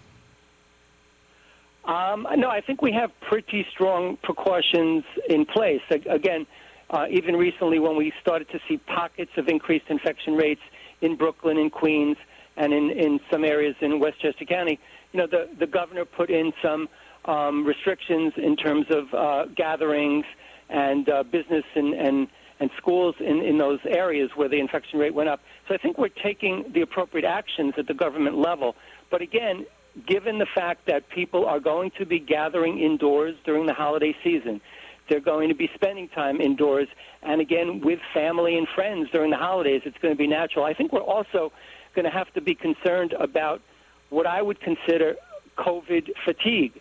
We've now gone through this for 8 months, going on 9 months. Especially now during the holiday season, people are going to want to gather again in groups with families, with friends to celebrate the holidays, and that is certainly going to represent a risk.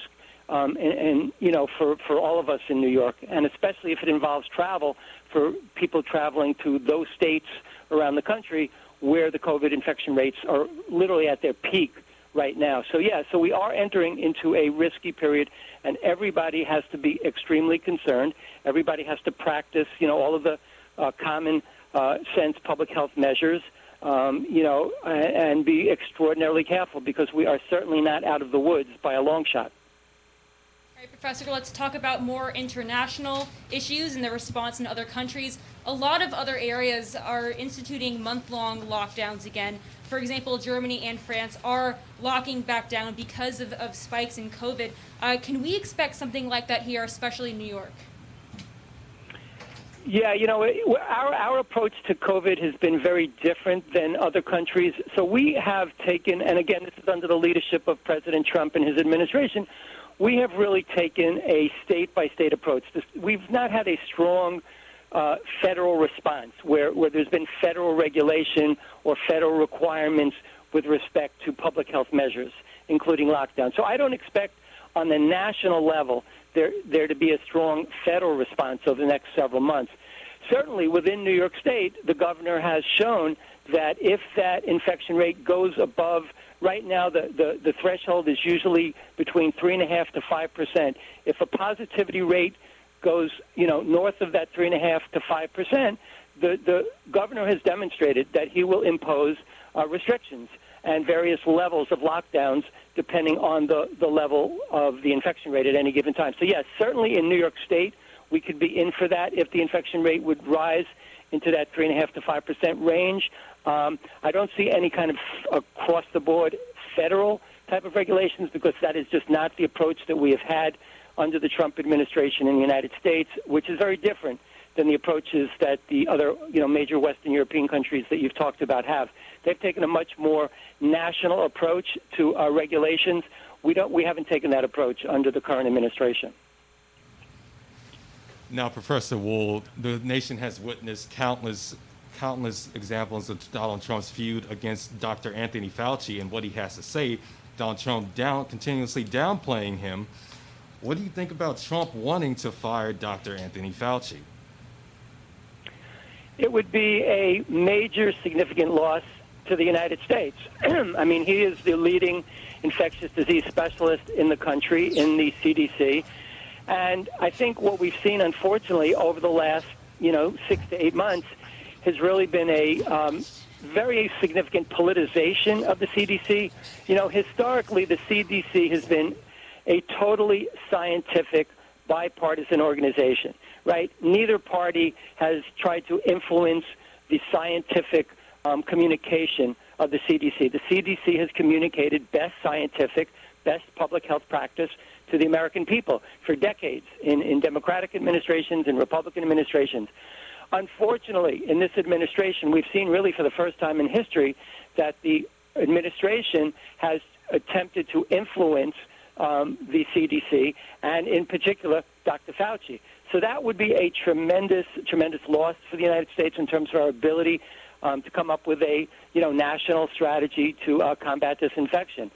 He plays a very, very important role. He's been in that position for many, many decades through Republican administrations and Democratic administrations, and he is one of the leading, thinkers and scientists in the world on the management of infectious disease. So if we were to lose him in his current position, that would be a tremendous loss. I think we've already seen, unfortunately, just a tremendous politicization of that agency, which had been historically a bipartisan scientific agency that's really provided the population of the United States with excellent public health information. And unfortunately, that organization has been extremely politicized over the last several months, and the current dispute with Dr. Fauci is just another example of that politicization of what should be a scientific public health bipartisan organization. And once again, that's Professor Julius Wohl. Thank you very, very much again, Professor. And we have breaking news coming out of New Jersey. New Jersey has voted yes on question 1 and will legalize the cultivation, processing, and sale of marijuana. This will come with a 2% local tax and a 6.25 sales percent tax. And we're now going to go to our mix site with Danny DiCrescenzo. Danny, are we surprised or not surprised to see New Jersey pass the legalization of marijuana? We are absolutely not surprised. A Monmouth University poll earlier this year found 61% support for the legalization of marijuana. And this comes with a lot of consequences. Because of COVID-19, New Jersey faces a $1 billion financial revenue hole. This can be a potential $1 million stopgap in that loss of revenue. Just like how sports gambling was a big win for New Jersey, marijuana could be that next step to bring in more tax money into the state. And additionally, with the reduction of low-level drug offense arrests, this can help minorities and people of color who are arrested up to 4 to 6 times more than their white counterparts for low-level drug offenses. It's a big help on policing, it's a big help on taxes, and even a big help on jobs. This will create jobs in New Jersey. It has a lot of pluses and not a lot of downsides, so this is no surprise that it passed. Back to you guys, Max. And Danny, also coming out of New Jersey now with their COVID response compared to the rest of the nation and with the tri-state area, how effective do you think that was, and how much do you think that's helping legislation like this getting passed and seeing that there's a government working with their people and a government ready to get things done to help out their people as well? Whirlwind that on March 15th, the tri-state held a press conference and decided to enact strict regulations on movement of people in the tri-state area. That was huge. With the lack of federal direction at the time, the tri-state took the initiative and made the call to start imposing restrictions. And that was huge.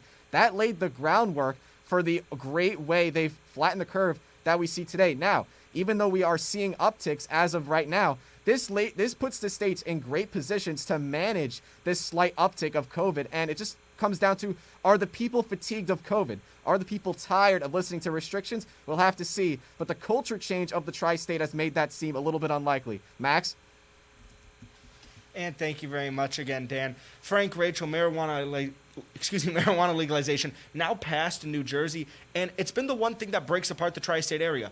Connecticut has nothing legalized, neither medical nor recreational. New York, it's just medical in some areas, and now New Jersey completely legal. Could we see New York or Connecticut follow suit now and legalize marijuana, even if it's just for medical usage? Well, this decision could definitely impact Connecticut and New York. Of course, legalizing marijuana has incredible benefits for the revenue of the state. New Jersey is imposing a 6.625 sales tax on medical marijuana and recreational medical marijuana, and a 2% tax for locals. Definitely maxing ratio. The state tax of 6.625% to recreational marijuana, it could bring New Jersey State $1 billion within its first year of legalization. And I think it's a great move for New Jersey. They're going to benefit from it most. It's just a while until New York and Connecticut follow behind. Will they or won't they? Yeah, that's the big question now. Will they or won't they? We've seen the benefits of marijuana on economies across the U.S., and it's now to see if the tri-state area will follow suit after New Jersey, the first one to legalize marijuana completely recreationally, not just medical, or no legalization at all. Well, we're going to go to a PSA, and Hofstra Votes Live will be right back after the break. We will have more election coverage coming up next on Hofstra Votes Live.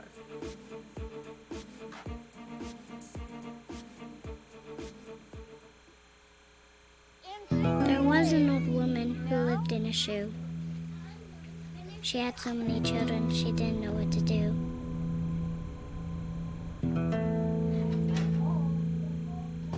She gave them some broth without any bread and kissed them all soundly and put them to bed. Hunger is a story we can end. End it at feedingamerica.org. And we are back with more election night coverage on Hofstra Votes Live.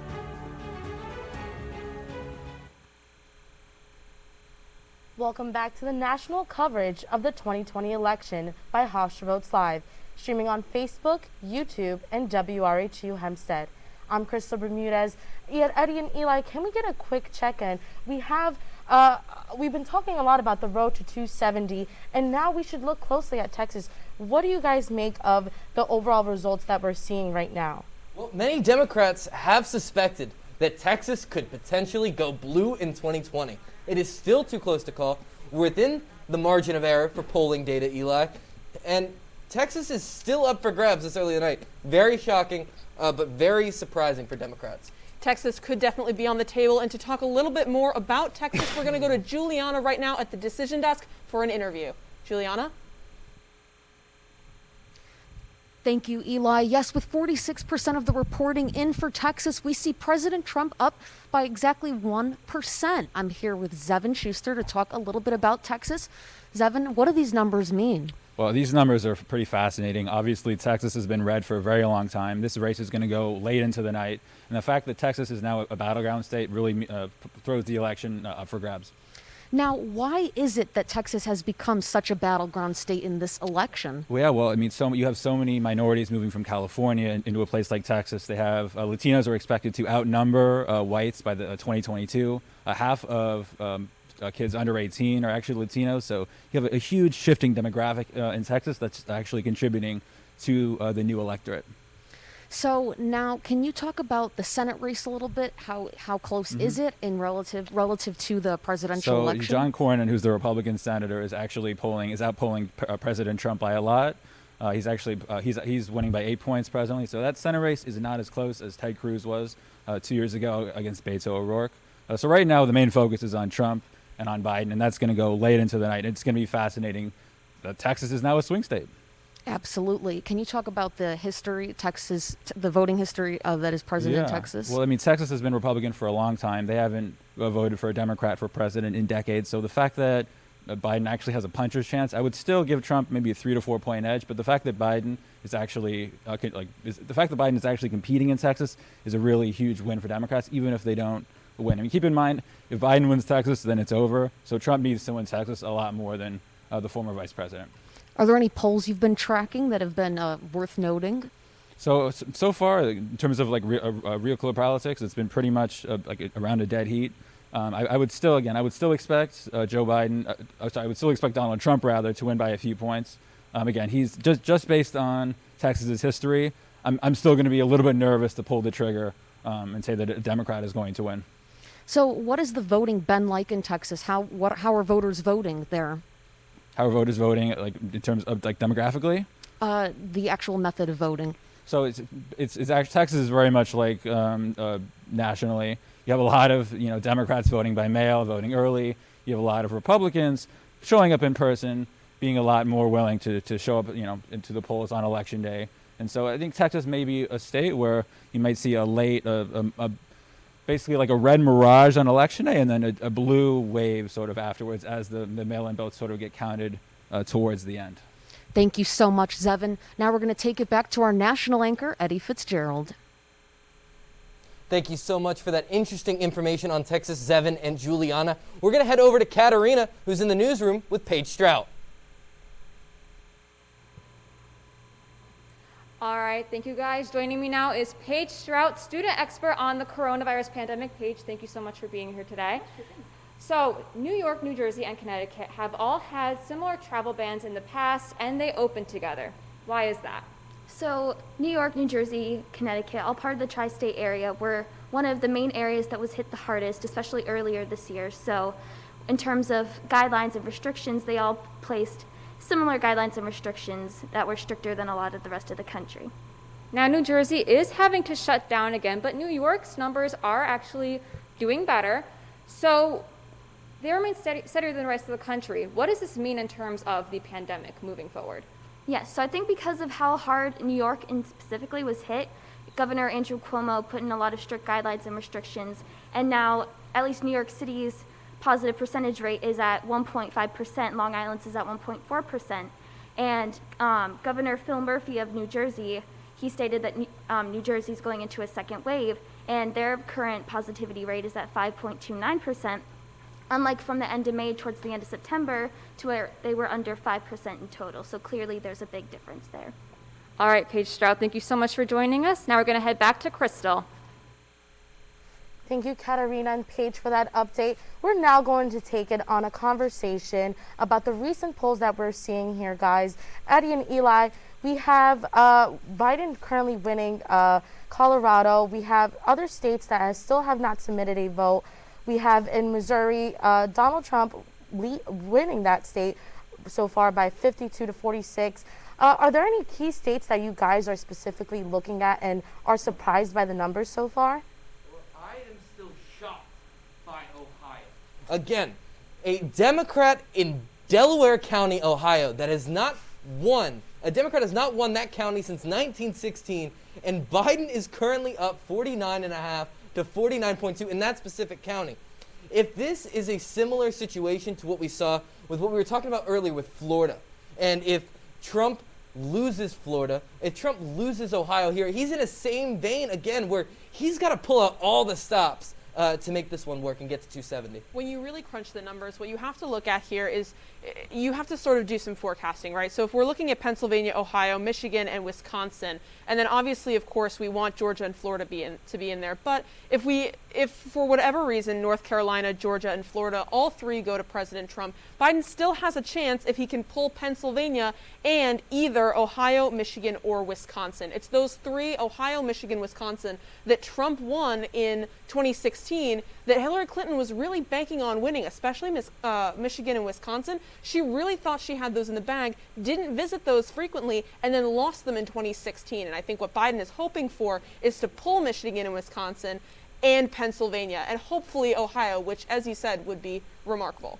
You know, we are expecting late numbers, probably somewhere between 3 a.m. and 6 a.m. coming out of Wisconsin. Lots of low turnout, depending upon when these votes were coming in, when people opened up the ballots. The early estimates right now from what I'm seeing out of Wisconsin is there are many, many counties that are the suburban area who need to come out, and Biden needs to show that he can win in the suburbs of Wisconsin and Michigan, unlike Hillary Clinton in 2016. Wisconsin right now is entirely too close to call, with about 23% reporting. We're looking at 49.6% going to Joseph Biden and about 48.7% going to Donald Trump right now.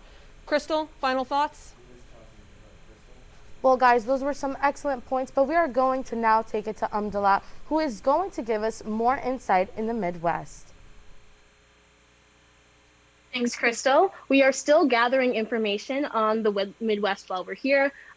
Minnesota right now only has about 15% of its ballots processed, and of that 15%, it looks like 64.6 are going in favor of Joe Biden. That is less of a tight race than we expected, but going back to what Eli was just saying about Wisconsin, it is a very, very tight race, and it's very too close to call.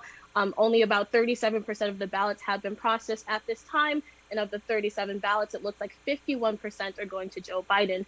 I'm curious to see how the demographics are voting. Speaking from someone that's from Minnesota, and speaking on the Black Lives Matter movement, as you guys were talking about earlier, the world watched as George Floyd was killed by Minneapolis Police Department. But the feeling in the streets was undescribable. Youth, Black people, allies are all very energized for change. And those protests went on throughout the summer. Protests demanding justice for George Floyd, Breonna Taylor, Elijah McClain, and even Jacob Blake. Speaking of Jacob Blake, I'm interested to see how Kenosha votes as well. Kenosha was where Jacob Blake was shot 7 times in the back by police. He was not killed, but he was paralyzed, and that caused a lot of widespread protests in that state as well. Like I said, those protests in Minnesota and Wisconsin have been continuous since George Floyd's death in May. So I'm really excited to see those races. As you guys have talked about, it is too close to call right now. We don't have a lot of data in, and I will keep you guys updated as we are updated here in Minnesota. Back to you guys on the East Coast. Thank you so much, Umdalat, for that update in the Midwest. Right now, we need to take a look at something that's actually very important when it comes to how the candidates are speaking to their voter base. And I think that's social media. And I think we really need to talk about the advantages and disadvantages that it's providing both of the candidates. Well, I think that you certainly can see the disadvantages and advantages of social media. Particularly, one topic that I want to talk about with social media is this notion that tweets have to go viral if you are a presidential candidate, if you're a congressional candidate, that you need to have that virality. You need to be able to go out and put out witch hunt or I believe in science out on Twitter and get the masses talking, because that's what gets the share factor. And so do you feel that, Eli or Crystal at this point, do you feel that there is an overall sense of urgency to go viral instead of talking about the issues when it comes to social media? I think what they're both trying to do is pull in this youth vote, right? They're trying to sort of pull people in based on what they think is getting through to them. And I think right now what they're hoping is that by using something like Twitter, they're getting through to younger voters faster and on a more urgent basis.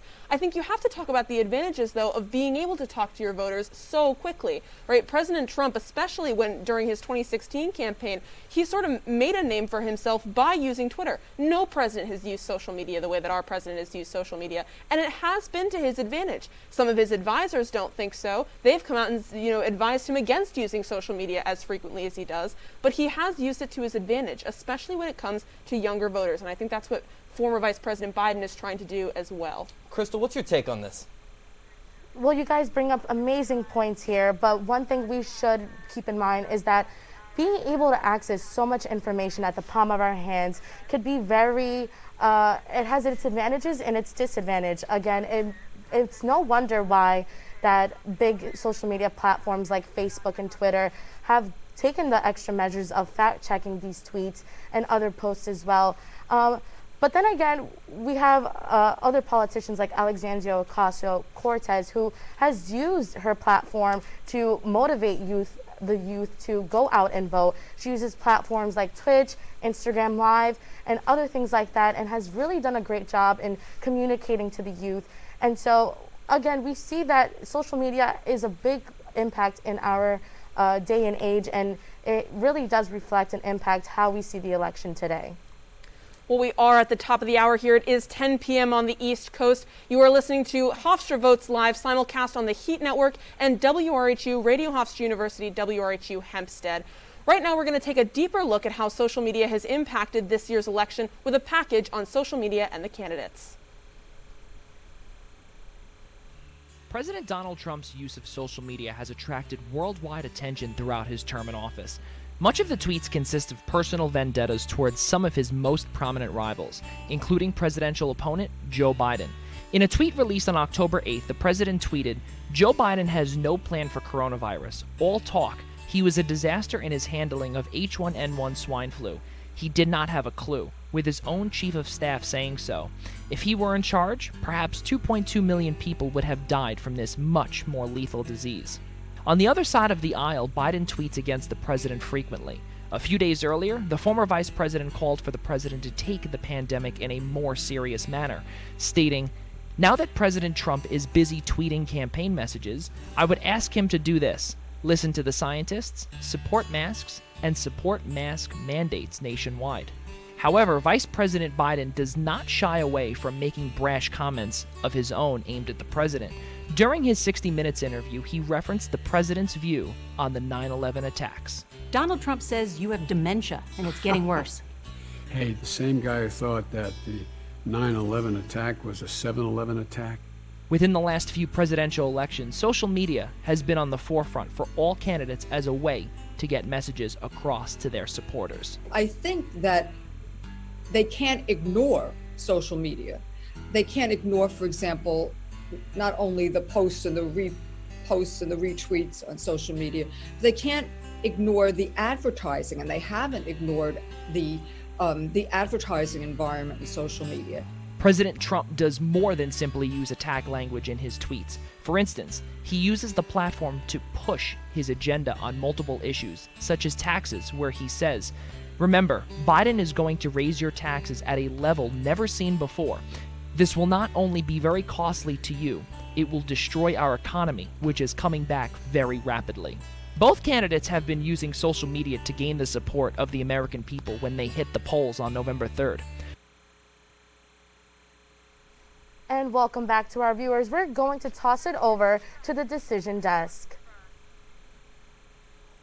Crystal in the national desk. So I am here to discuss a little bit of the District 9 Senate race here on Long Island. Yvette Clarke, the incumbent Democrat, took home a big win by a big margin against Constantine Jean-Pierre, Republican, in Flatbush to Sheepshead Bay. What does this mean for that election? Yeah, extremely not surprising. Yvette Clarke won last year in 2018 in the primaries, extremely big. She won again with 85% of the vote. Heavy Democrat county, not surprising at all. This is a big blue wave in the 5 boroughs as we head to District 12, where Carolyn Maloney, an incumbent Democrat, also took a big win against Carlos Santiago Cano.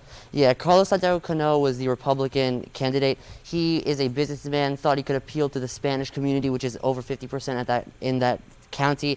But Carolyn Maloney, 26th year in Congress coming up, again, not surprising for her. You mentioned her 26th year, and we've seen, before we head to District 15, we've seen now 2 out of the 3 key elections that we're talking about in the 5 boroughs go Democrat. Could that be a little bit of a sign for the rest of the districts? Absolutely. In District 15, you touch upon Jose Serrano was the incumbent, and he retired. It was leaving the seat open for a Republican grab, but it ended up going Democrat heavy with a 90% margin. So it's looking like that whole region of the 5 boroughs and more is going Democrat.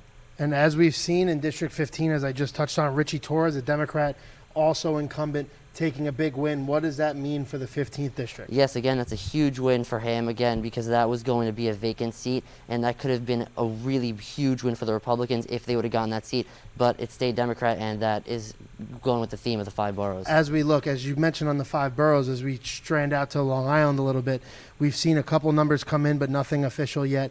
Could this be a big blue wave here between the 5 boroughs and the rest of the island? For the 5 boroughs, definitely. We still need to wait on Richmond County and Staten Island and see what's going on with that race between Max Rose and Nicole Malley-Takis. But we definitely need to look out for Nassau County and Suffolk County in Districts 1 and 2. We don't know what that's going to be. Lee Zeldin and Nancy Goroff having a really tough race. In District 2 also with Peter Cake's vacancy could be leading either way. You mentioned Richmond County. Richmond County over in Staten Island is one of the bigger districts that you need to keep on. As Staten Island is a swing borough here in the 5 boroughs. What could this mean for Richmond County? Yeah, you know, Max Rose ran a really solid campaign in 2018, and he is leaning more conservative this round as a Democrat, but Nicole Malley-Takis ran a really solid campaign. It's going to be up for grabs. It's really close. Madeline, we're going to head to you at the small wall. Thanks, Eric. As of right now, former Vice President Joe Biden is leading the Electoral College with 131 electoral votes, and the president trailing behind with 98. The former Vice President has seen an uptick in these numbers, with Washington, D.C., and him winning 95% of the vote there, and Colorado being a very environmentally conscious state, and Joe Biden running on a climate change fixable platform. And if you remember, John Hickenlooper, who also ran for president this past year, has just been announced the projected winner for the U.S. Senate. He also ran on a very environmentally conscious platform. And the next state that I'm going to be looking at is North Carolina, especially. We see with electoral votes, President Donald Trump is the expected winner for North Carolina, with 87% of the expected vote coming in. So the numbers are still very close, and it's too close to call. But as we can see right now, former Vice President Biden is doing very well at the moment. Let's go back to the national team. Thanks, Decision Desk, for that update. Eli and Eddie, we have a lot to talk about tonight, but one thing specifically I want to discuss is youth voter turnout. What is igniting for this generation to go out and vote tonight? Well, we've seen before that there has been a massive youth turnout in this election. We saw it again in 2018, and then we're seeing it now.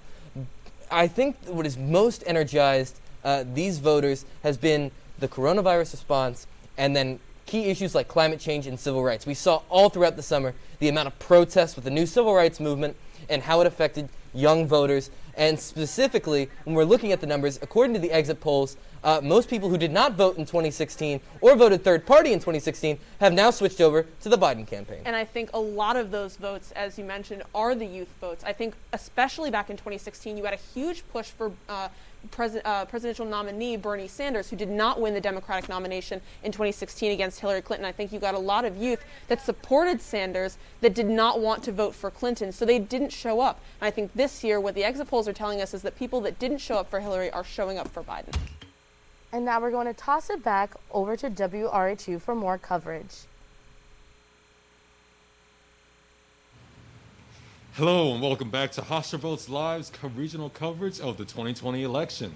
I'm Frank Shields and I'm one of your regional anchors tonight, along with Rachel Lucier and Max Sacco. This is Hofstra Votes Live coverage of the 2020 election from the Lawrence Herbert School of Communication. We're streaming on YouTube, Facebook, the Heat Network, and 88.7 FM WRHU Hempstead Radio Hofstra University. We're keeping an eye on any results around New York and the Northeast, while also discussing the issues impacting this election. Well, here's the latest from District 9.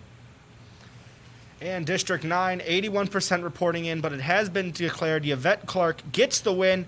The Democrat take District 9, the southern part of Brooklyn, in the Kings County area. Rachel, this isn't a surprise. The southern part of Brooklyn, in that area specifically, a very large black and Hispanic population. Yvette Clarke, black herself. So she again appeals to her voters, and she gets the vote she needs and takes it again, beating out Constantine Jean-Pierre, 84.3% of the vote to 14.7%. I don't think we're surprised at this result tonight. It's really not a surprise. As you said, Clarke did serve since 2012, and she carried that momentum into 2020. And we do have some breaking news coming out of Staten Island, District 11. Right now, Nicole Malliotakis is beating incumbent Max Rose, 58.4% of the vote to 41.6% of the vote. Again, Malliotakis beating incumbent Max Rose for District 11, which is primarily Staten Island and a little bit of the Brooklyn area. Rachel, your take on this? This is absolutely huge. Staten Island, the only swing borough in New York City. In 2016, they did vote for President Donald Trump, and in 2018, Max Rose took 53% of the vote, part of the blue wave, one of the 40 seats that the Democrats took over during the 2018 midterms. This is absolutely huge. The debates between both candidates were incredibly intense. Now, for more on this breaking news, we're going to our New York City correspondent, Athena Dawson. News and the New York congressional races. 4 New York congresswomen have kept their seats as Yvette Clarke won District 9 with 84% of the vote. Nydia Velasquez won District 7 with 85% of the vote. In District 12, Carolyn Maloney kept her seat, winning 82% of the vote. And Alexandria Ocasio-Cortez won District 14 with 69% of the vote. I really want to focus on Yvette Clarke's district right now, as Yvette Clarke has been in office since 2013. And some of her policies really include affordable housing and gun violence. During the COVID-19 pandemic, Yvette Clarke made sure to advocate for free COVID testing for Brooklyn NYCHA residents. In addition, her district does encompass Brooklyn and the Flatbush area, which is 52% black. So, as you guys had said before, it's not surprising that she kept her seat. Now, back to you guys. And Athena, just before you... And now we're going to be joined by Dr. Lightfoot. Doctor, thank you very much for joining us tonight.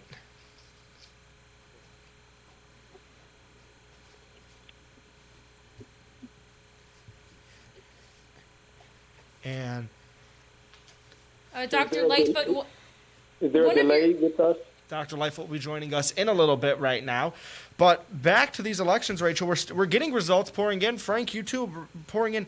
Nydia Velasquez takes District 7, Hakeem Jeffries, District 8, Yvette Clarke, District 9, Carolyn Maloney, District 12, Adriano Esplat, District 13. But the big one, District 15, Richie Torres versus Patrick Delicias. Richie Torres takes the win in District 15. So are we surprised there with the Richie Torres victory? It's really not. It's the most democratic district nationally, and coming on we have Professor Dr. Lightfoot. You're a specialist in civil rights. What can you say about recent civil rights protests affecting voter turnout? Well, I think it has a great impact on it. I think the young people have been energized. A lot of people have been outraged at what they've witnessed on television, particularly the George Floyd murder that we saw, live, and that was just traumatic, for people who viewed it. And I think it has energized a lot of people, young and old, to, sustain, protest, and to continue the momentum of, making sure not only we are outraged at what's happening, but we turn that outrage into some kind of action, such as voting.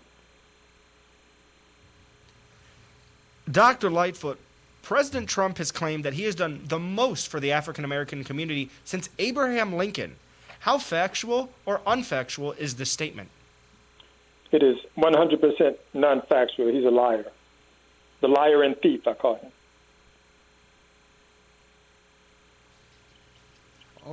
All right, Professor Lightfoot. One thing I want to focus on is school districts in Long Island. What can be done to mitigate the de facto state of segregation that exists in Long Island school districts? That is the million-dollar question. I don't think it's going to happen anytime soon. I don't know of any square foot mile area in the country similar to the size of Long Island between the two counties, Nassau and Suffolk County, that has as many school districts as Long Island has. You have like 124 school districts across two counties, right next door to the largest school district in the nation, New York City, with over 1 million students. And we have these 124 school districts on Long Island between these two counties, ranging from anywhere between less than 5,000 to probably more than 50,000, probably at the top end. And I think these school districts, of course, follow housing patterns, which would be a difficult nut to crack if you're going to try to, change that pattern of having the housing properties fund the school districts and those who live within those cities, towns, villages, and what have you, and their taxes being supportive of their, right to attend those schools within that area. So it's a challenge. If you want to, I would say, diversify the school districts, racially. And Dr. Lightfoot, how is Donald Trump's rhetoric of law and order in regards to civil rights, how does that sit with voters?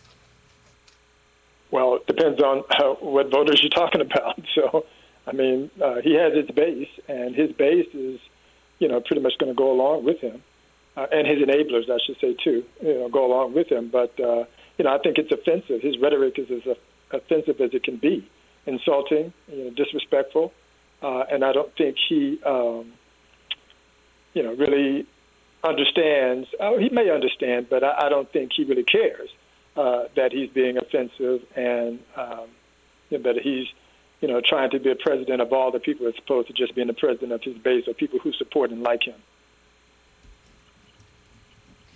All right, Doctor, thank you so much. And for more on these issues, we're tossing it to our New York City correspondent, Athena Dawson. Athena, what's your take on this? Well, race and equality are very prevalent topics here in the United States. People have been protesting for months against racial injustice. We've seen, especially in New York, since the deaths of Ahmaud Arbery, George Floyd, and Breonna Taylor, that there has been heightened amount of protests for racial injustice. The U.S. Crisis Project reported that 93% of racial justice protests are peaceful. The Daily News had reported that just yesterday, Black Lives Matter New York leader Hawk Newsome was arrested by NYPD after protesters blocked a pro-Trump caravan. In terms of Governor Cuomo has passed a police reform package that would require 500 municipalities to enact police reform or lose funding. New York City was declared an anarchist state by President Trump and the Department of Justice. The Department of Justice had said, quote, New York City is one of three places that have permitted violence and destruction of property to persist and have refused to undertake reasonable measures to counteract criminal activities, leading to a designation of an anarchist jurisdiction. So, racial injustice protests have still been ongoing in New York, and we do not know when these protests will end, especially with the upcoming election season. We'll only have to see as things move forward in the United States. Thank you, and back to you guys. All right. Thank you, Athena, for that report. Now, guys, the topic of civil rights is an important discussion to be made.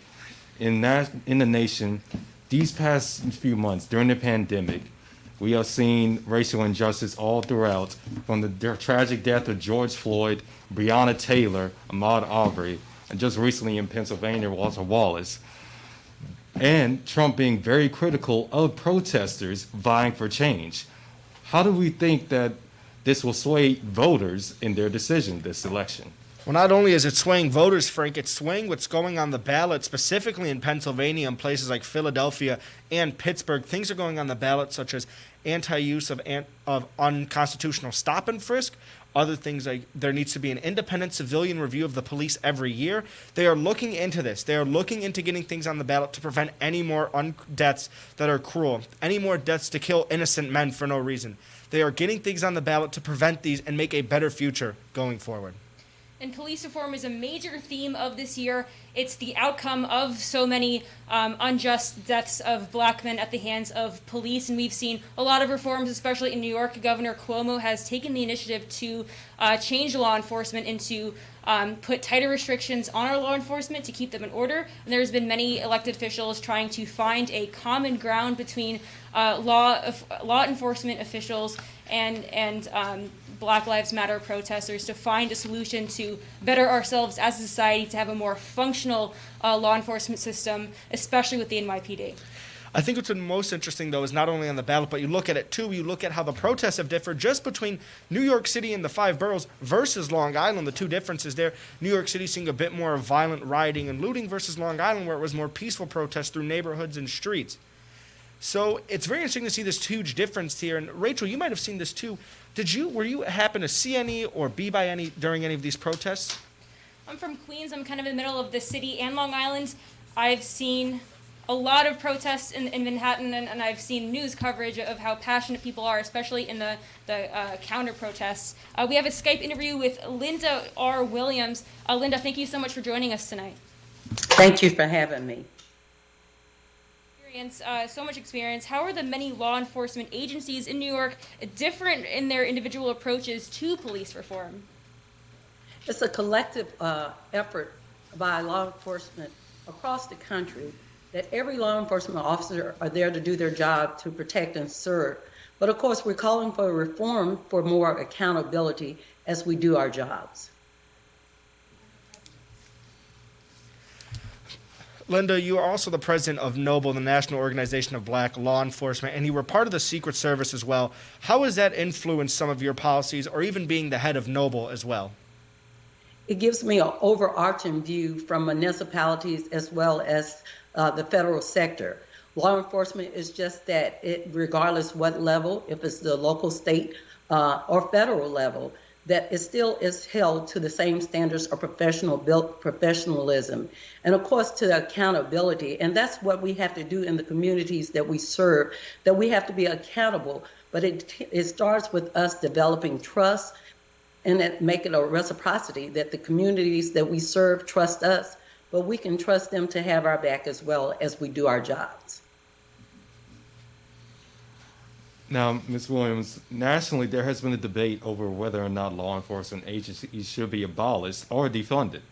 What do you believe the appropriate course of action for American police departments should be?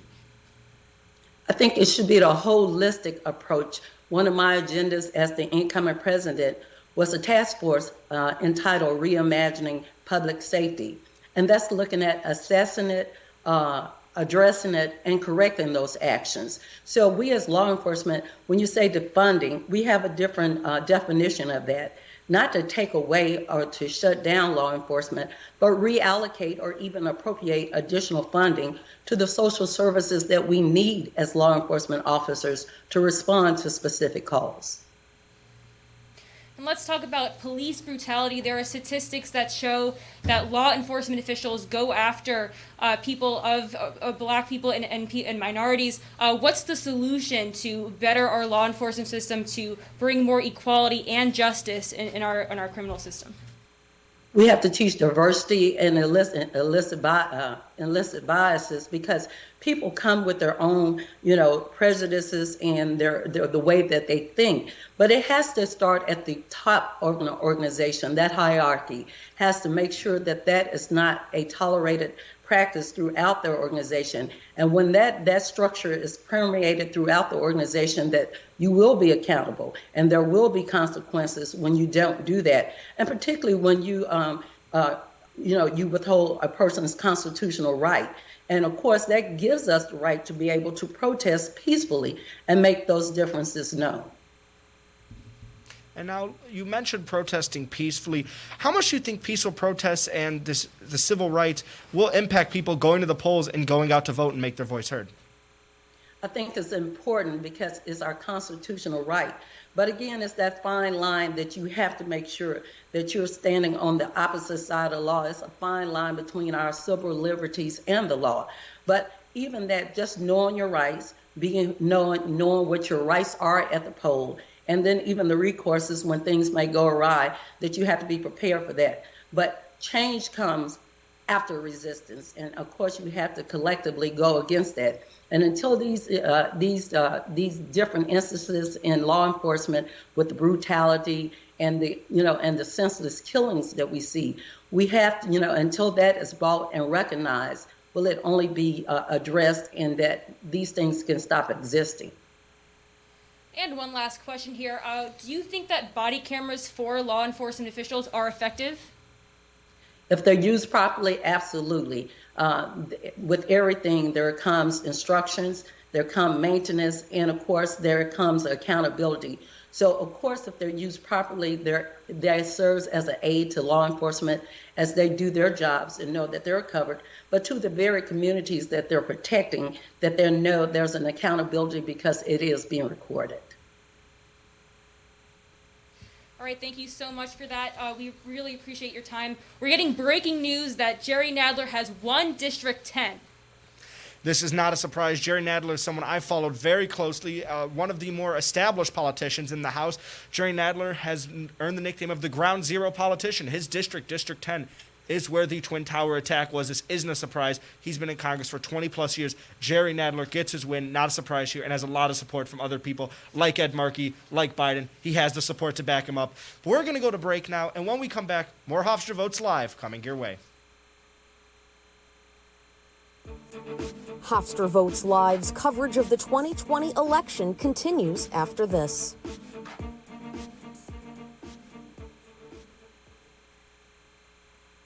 To me, the most important thing about being in the human race isn't winning.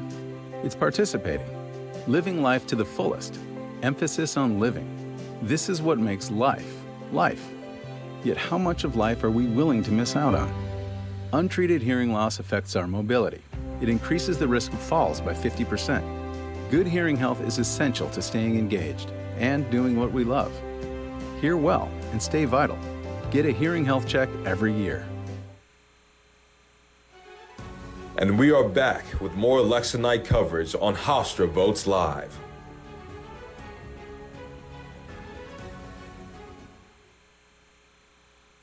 Back at the decision desk with an update on the national polls. We're throwing over to our small wall analyst, Michael Richardson.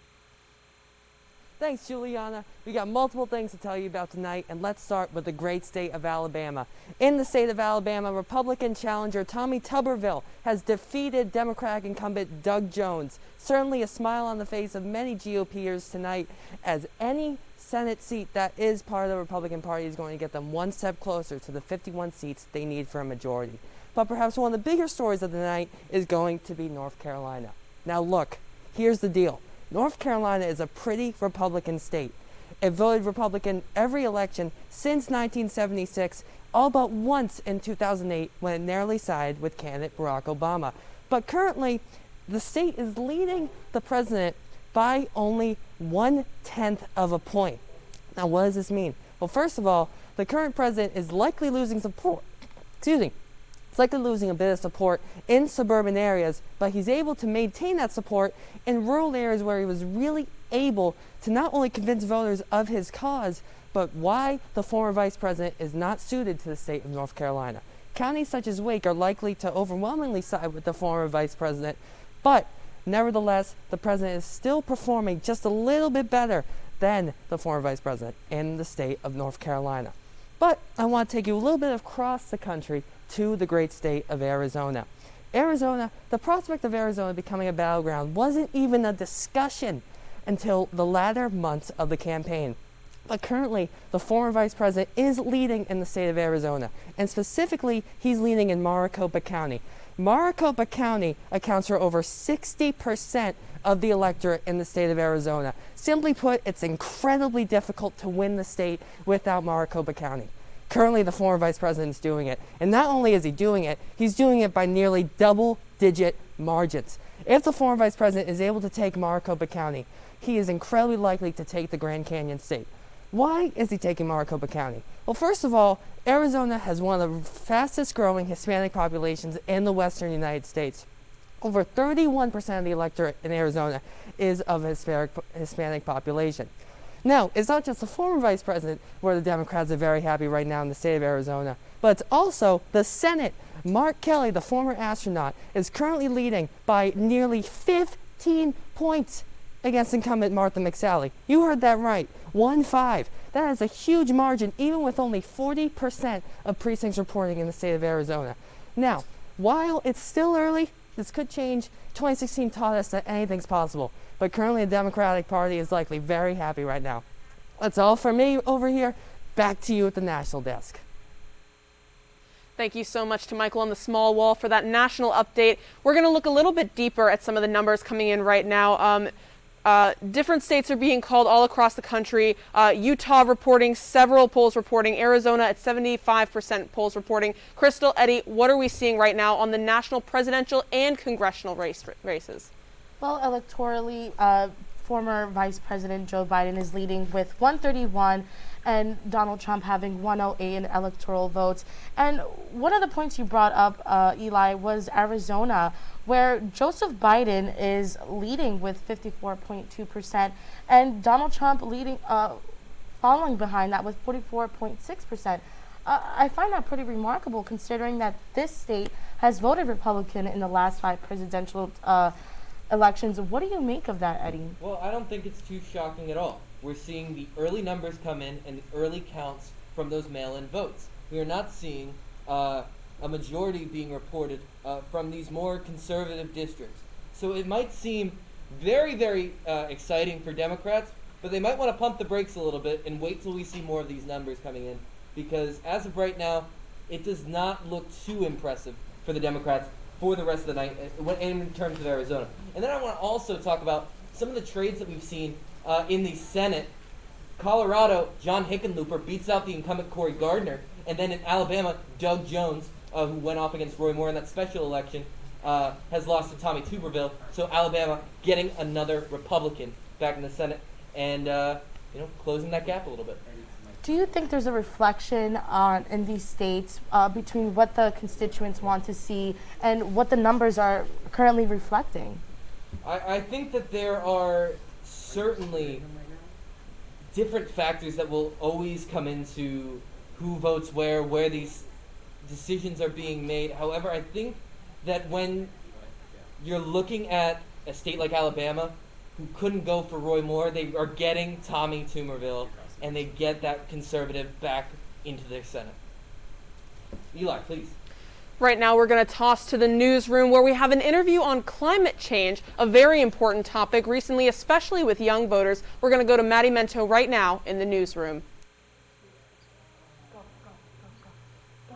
I am here with climate change expert Maddie Mento. Now, Maddie, what are the differences between Trump and Biden's plans in regards to climate change? Yeah, so President Trump is classically a climate change denier. As we've seen, he withdrew from the Paris Accord, and he's more focused on the economy in terms of GDP and less about green energy. But according to Biden, after the first presidential debate, he claimed that his climate plan didn't align with the Green New Deal, but if you go on his site, that's where he was directing his followers. He declared that he would like to see zero emissions and neutrality by 2050, and then is also planning to redo the infrastructure to be more resilient against climate change, and wants to follow some of the concepts of the Green New Deal, but not exactly align with it. Mm-hmm. And what do you think the impact climate change has on this current election? I think in this current election, we're seeing a lot of focus on racial issues and coronavirus, of course, because those are extremely important. But I think we need to remember, moving forward after the next president is elected, that climate change really does affect all of us in so many ways. And it is the most important issue because without a planet, we don't have anything at all. Interesting. And can you talk about the key state of Texas and climate change? Is there a connection there? Yeah, so fracking is actually really big in Texas. That's like one of the areas that it's biggest in, and fracking is bringing oil production back to America, just for anyone who wouldn't know. So that can affect the water and air quality and also release methane gas into the air. And while that isn't exactly the biggest greenhouse gas, the more we do it, the more impact it's going to have on the environment. Thank you so much, Maddie. Now back to you guys. Thank you so much for that very interesting interview on climate change. We're going to broaden it to the national level when we talk about climate change now. Crystal and Eddie, let's discuss the different impacts of climate change on all of the states around the country and how this might be impacting the election. Well, Eli, when you're looking at climate change as a whole, you have two very opposite sides of the spectrum when you're looking at these two presidential candidates. You have Joe Biden, who has said time and time again, I am the candidate who believes in science. President Donald Trump chooses to ignore the science. And then on the flip side, you have Trump, who is more concerned about making sure the economy stays open and sort of deregulating those and paving away some EPA protections in order to expand jobs and create more market value.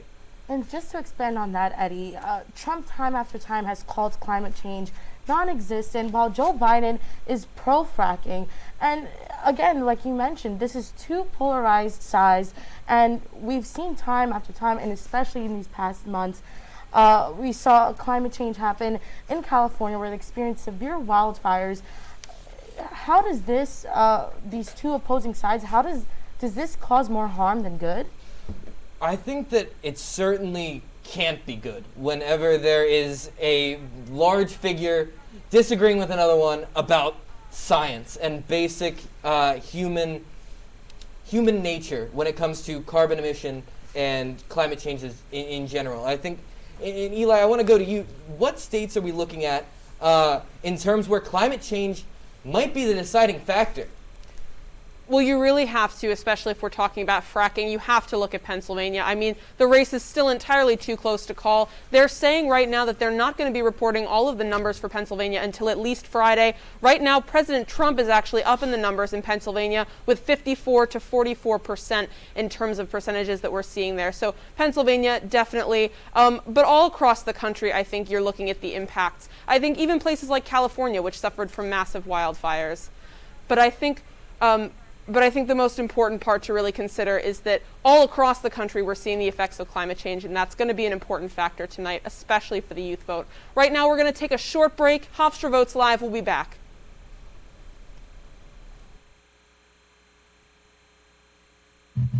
There's just something about music that stirs the soul, makes us crank it, let go and come alive. This is what makes life, right?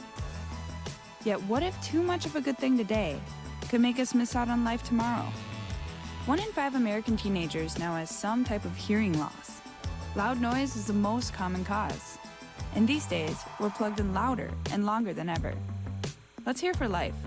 Turn the volume down. Thank you for tuning in. Now we're going to go to a discussion on battleground states and all of the different states that are reporting right now that have some key factors when we're talking about what we're looking for in terms of the count. Eddie, Crystal, where are we seeing key battleground states reporting right now? Well, let's start with North Carolina. North Carolina, Georgia, and Florida. We've been repeating these states. They are still too close to call. And Florida and North Carolina both have 90% of the vote in. These mail-in ballots are crucial. They are within a couple 100,000 votes of each other. Every vote is going to count. North Carolina, Georgia, and Florida, huge keys for Trump if he wants to get to 270, and Biden needs to win those if he wants to prevent that. And some of the key issues in North Carolina, their main focus is on health care, education, and coronavirus. How do you think President Donald Trump has been handling those issues, especially to a state who prioritizes those 3 main points? Well, I think that it comes down to whether or not these voters feel that the president has done an adequate job with the coronavirus response. If they feel that they are ready to reopen the economy, if they feel that that is what is most beneficial for them, then they will vote in that best interest. However, I don't want to make too many generalizations about where, and say an entire state is just a single issue state. And right now, North Carolina, Donald Trump is leading with 49.9%, and Joseph Biden leading with 48.9%. It's a very close call right now. Where do you think this might lead to? Again, the stars seem to be aligning for President Trump right now, but again, it will only come down if he can win these 3 states and then possibly pull out at Pennsylvania or Wisconsin or Michigan. Eli, where are you looking to? I think right now what I'm looking at is Georgia. I think we have to look at something that we haven't really discussed this evening, which is Second Amendment rights, which is a huge issue right now, especially in the South. There are several states down there that are really key on Second Amendment rights, which, of course, former Vice President Joe Biden has said that he would enact a buyback system. President Trump has said that he's all for the NRA and gun rights and the Second Amendment rights. So I think that's where I'm really looking at in terms of key battleground state issues. Right now, we're going to go to the regional anchors on the regional desk for a New York update.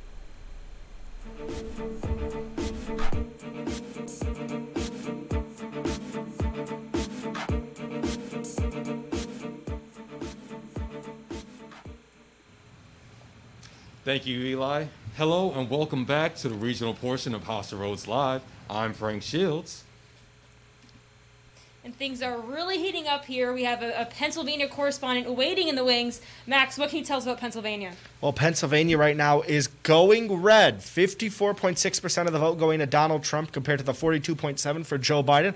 Albeit this is with 40% reporting, so there's a lot to go still in Pennsylvania. But right now, Pennsylvania is going red. Again, the winner of Pennsylvania has an 80+% tip to win the election. Let's go to our correspondent, Lindsay Hill.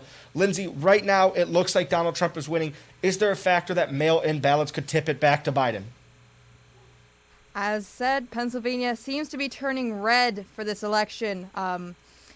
Recent reports say that about 250,000 votes in Philadelphia County will not be counted until tomorrow, which could be flipped, seeming as Donald Trump only has about a 300,000 vote lead right now. 40% of the vote is being reported. All this comes down to is really the mail-in ballots needing to be counted up until Friday. So we will not know results tonight. But for right now, it seems that Trump is winning, and it literally will all come down to these mail-in ballots. Other than that, PA apparently has had a pretty smooth voting in person today. Yeah, it's going to come down to these mail-in votes, guys. All right, Lindsay, thank you so much for that analysis. Now on the phone, we have a Hofstra journalism major from the Middle East. Thank you so much for taking the time to be with us tonight. Hi. Fawaz Hassan. Yes, hi. What is it like watching this election from the Middle East? What's that perspective like? So the atmosphere here in the Middle East and Kuwait, where I live specifically, is very tense over here, and we're waiting with anticipation as we did in 2016. And generally what the people in the Middle East covered on the news and what they talk about amongst one another is generally a topic of political, personal, and economic significance. We're definitely concerned about how the newly elected president will handle foreign policy specifically. We focus on what's going to happen with the sanctions on Iran, because this really affects us and our environment, because the Gulf states have heard and seen the damage caused by these sanctions, and we want to know how and what the newly elected president will do to handle this situation, because we have a very hostile environment right now. And thank you very much again, Fawaz. And now you mentioned climate change a little bit. Guys, one of the biggest issues for Long Island is climate change. If climate change doesn't continue, we don't continue to make change here, Long Island would be completely underwater by 2050, most likely even sooner. Rachel, maybe an issue that's fallen on the wayside, and even Frank, you could probably chime in on this one too. We could have this, that we need to bring this back to the forefront here to make sure Long Island doesn't go underwater within the next 10, 20 years. Remember, climate change is not a regional issue. If it's a problem somewhere, it's a problem everywhere. And even though this whole year has been kind of overshadowed by civil rights and coronavirus, climate change remains in the top 3 issues that voters care about. And for here on the Long Island perspective, we have Samantha Seibert, our Long Island correspondent. Sam, what's your take on this?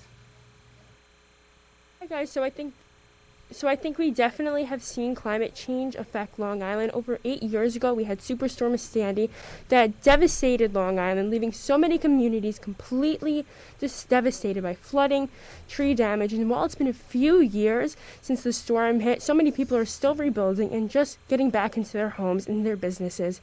And right after the storm, too, we had a lot of erosion with beaches on Long Island. I remember Tobay Beach was completely destroyed, and it took years to build it back. And it's just getting back to normal now. It's been almost 8 years since then. And just over the summer, too, we had Tropical Storm Isaias that caused widespread power outages and a lot of damage from trees falling and high winds. So over the years, we've definitely seen a lot more severe weather activities across Long Island. And I think it's really interesting that now, and really interesting and important to note that now a lot of Republican candidates are also starting to acknowledge the effects of climate change. I know Andrew Garbarino, who's running in District 2, has made it a point during his campaign to say he wants to protect the environment and also ensure that severe weather activities and flooding are eligible for funding for people. So I think a lot more people are starting to acknowledge the effects of climate change than ever before. So Max, Frank, Rachel, back to you guys. All right, thank you. Thank you, Sam. Actually, we're going to be receiving more information about climate change from Maddie Minto in News Hub. Maddie, what's going on? All right, thank you guys. Joining us once again is Maddie Minto to give us a little bit more insight on climate change, specifically here on Long Island as well as in New York.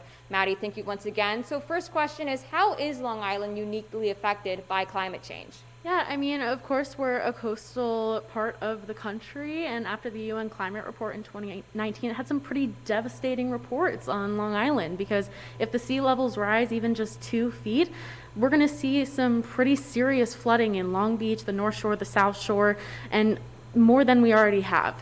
And if it raises 4 feet, by the year 3000, Long Island could be underwater, so it was some pretty devastating effects. Definitely. And also, as of March 1st, 2020, plastic carryout bags became banned by certain retailers How has this ban actually helped New York, if at all? Yeah, so actually the ban didn't fully go into effect until October 19th, which was about a month ago, because Governor Cuomo, with his bag effect, said that anyone who has to require taxes then has to require no more plastic bags.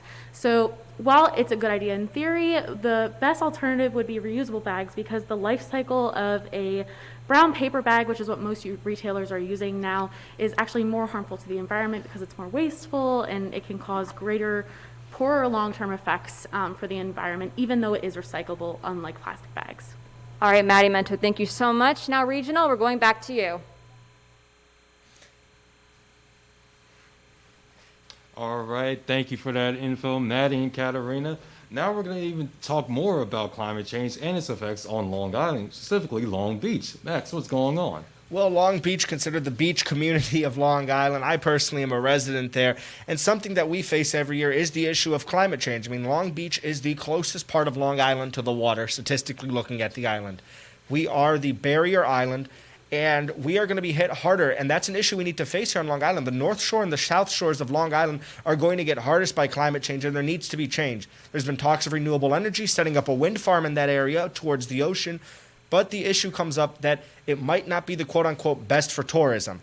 Still, this needs to be put aside. If Long Island needs to make a change to stay safe during environmental issues, they need to look to the ocean. There's space there to put wind turbines. There is space to use hydro energy.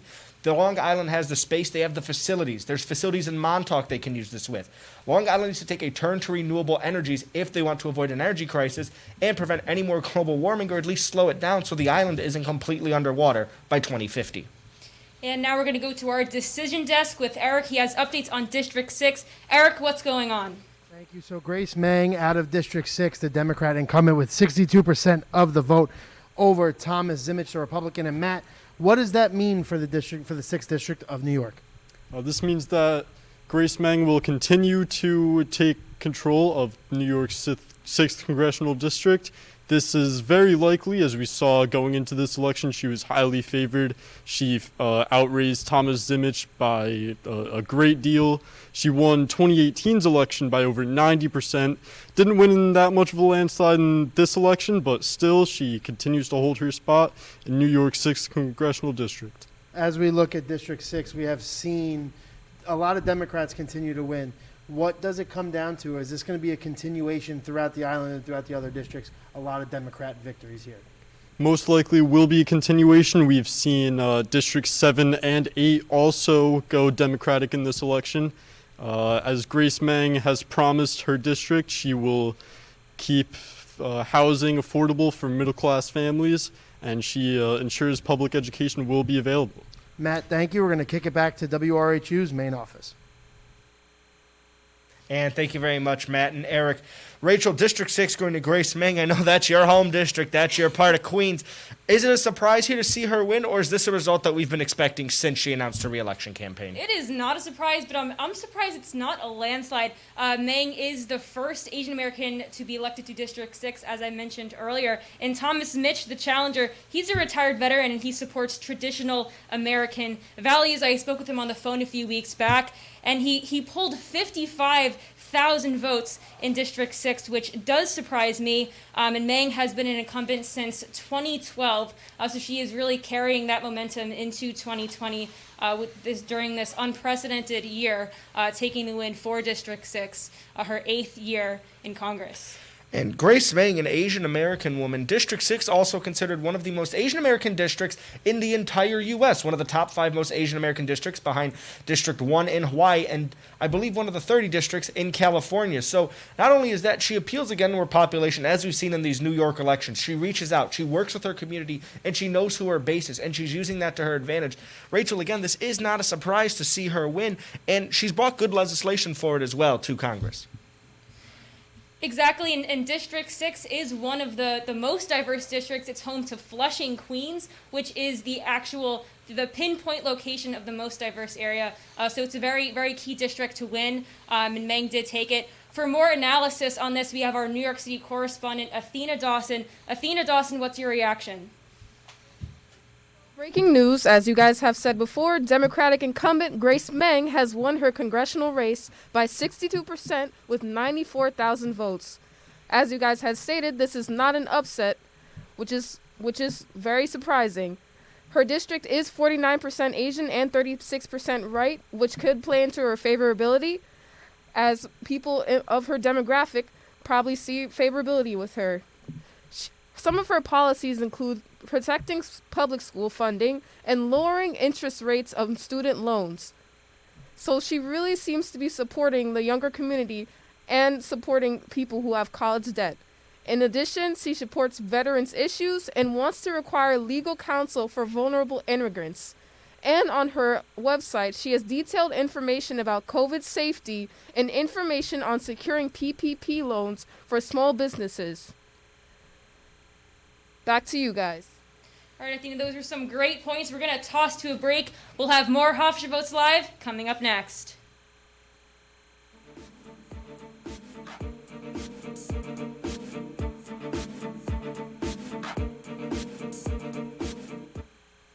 I'm Dr. Shelley Flace with today's tip for kids from the American Academy of Pediatrics.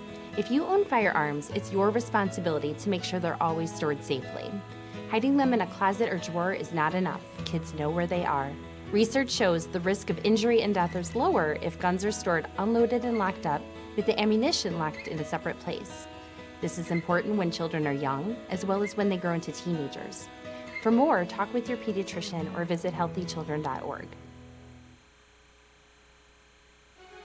Returning live is the School of Communications Election Night coverage. Hofstra Votes Live.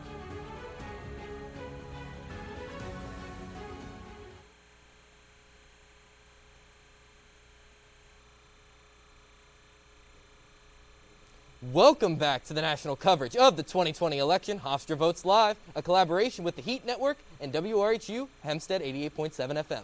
I'm Eddie Fitzgerald.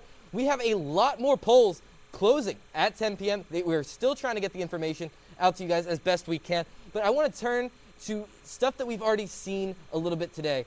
Texas, still too close to call. Florida, still too close to call. Georgia, still too close to call. North Carolina, still too close to call. Crystal, Eli, Biden has been doing extremely well in the suburbs compared to Hillary in 2016.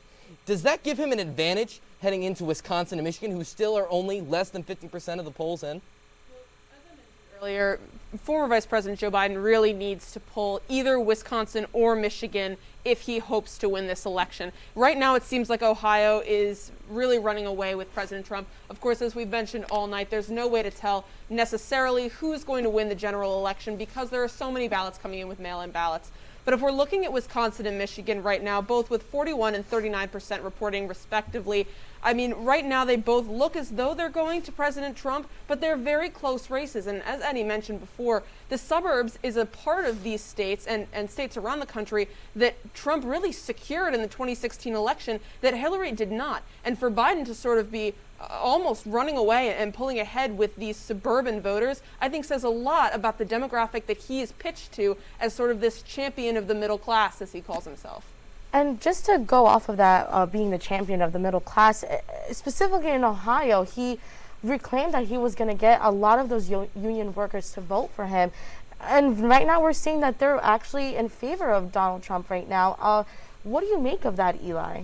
Well, as I said, I think that a lot of those votes that are coming in right now, we still need to see the mail-in ballots, but I think it's very important for him that he's sort of pulling ahead with this suburban vote. What we have right now is results that are coming in from the West Coast as polls are closing, with California, Oregon, and Wisconsin all early being declared in favor of former Vice President Joe Biden. Eddie, what do you think of the West Coast being declared blue? Well, these were all very quick snap calls, as expected. That blue wall on the East Coast sort of sandwiching in that red in the middle. And then now we see 205 to 112. So for the Trump campaign, should not panic right now. They have plenty of time to make up the ground. There are still plenty of electoral votes out there. But Biden campaign officials should not be too eager to call this one for themselves now that they've hit 200 and they have 65 left to go. the vote that we really need to be looking at right now is Arizona, with about 75% of the polls reporting right now. Former Vice President Joe Biden is in the lead, according to the New York Times, with a 53.7% lead over Donald Trump's 45%. How important is it that President Trump wins Arizona if he hopes to take home the 270 tonight? Well, I think Arizona will definitely give us a large snapshot of where the state stands. And specifically looking at the demographics here, if we look, they have a lot of key issues that they want to resolve. A lot of it being regarding with the whole wall border and Trump, whether or not he's going to continue funding that. And so I think if we look closely into Arizona, like you mentioned, they're leading. Joe Biden's leading with 53.7, Donald Trump with 44.3. I think it'll definitely say a lot when we see the final results come in. Eddie, any final thoughts? Well, no, because we have to go to the small wall right now. There are numbers to break down.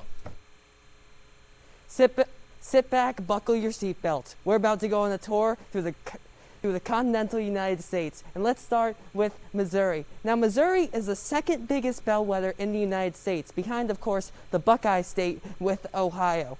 But recently, since the 2008 election, the Show Me State has veered Republican.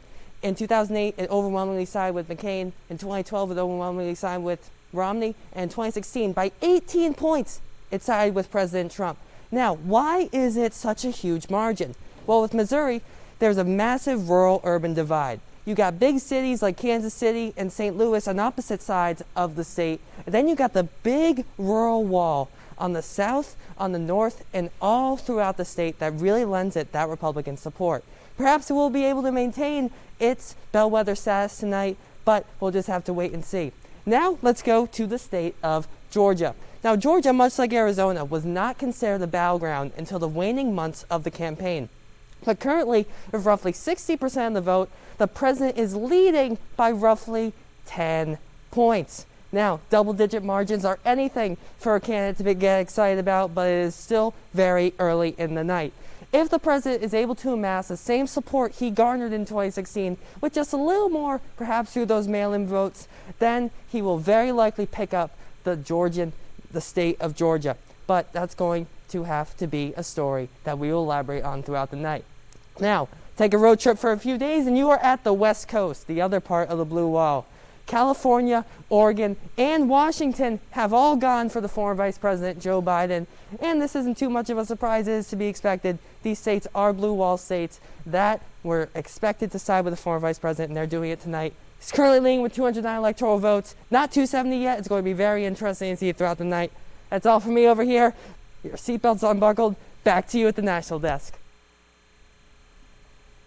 Thank you so much for that update, Michael, on the small wall. We're going to take it right now to Juliana on the decision desk for an interview. Well, with almost all of the reporting in for the presidential race in Florida, President Donald Trump has a 4-point lead. I'm joined by Kate right now. Kate, can you break down these numbers for us? Well, Juliana, the entire country has their eyes on the state of Florida this evening, with a lot of the results pointing towards President Trump, but still too close to call. Florida has been a key state in this election, with both candidates being there just on Thursday in the same area as the Tampa Bay area, which is very rare to see both candidates in the same state, never mind the same area. President Trump was there on Sunday night holding a rally in Miami, with plenty of support coming from his supporters. I think Florida is going to be a very key state for both candidates in order to win victory for the President of the United States. One thing that was very key in the state of Florida this year was the amount of record voting for early ballots. You set records with 9 million people voting in the state of Florida early. And I think today also record numbers coming to vote in person. Again, too close to call, but a great lookout in Florida with voting records. Can you talk about what the historical value of winning Florida has been for a presidential election? Well, just 4 years ago, we watched President Trump barely win Florida against Secretary Hillary Clinton. And then also President Obama won the state of Florida. So it's always been a very key state for the presidential elections, always been a key swing state. But here we see record number votings in the state of Florida will play a huge part in who takes the lead in the Electoral College. Thank you so much, Kate. Now we're going to go back over to the national desk with Eddie Fitzgerald. Thank you so much, Juliana. Lots of great stuff to unpack there, guys. Florida, still super influential. 94% of it is in. It's leaning Donald Trump, but it's still too close to call. And then California, making that projection of being a 55 straight for Biden, it's very huge at this point in the night. Eli, Crystal, any more?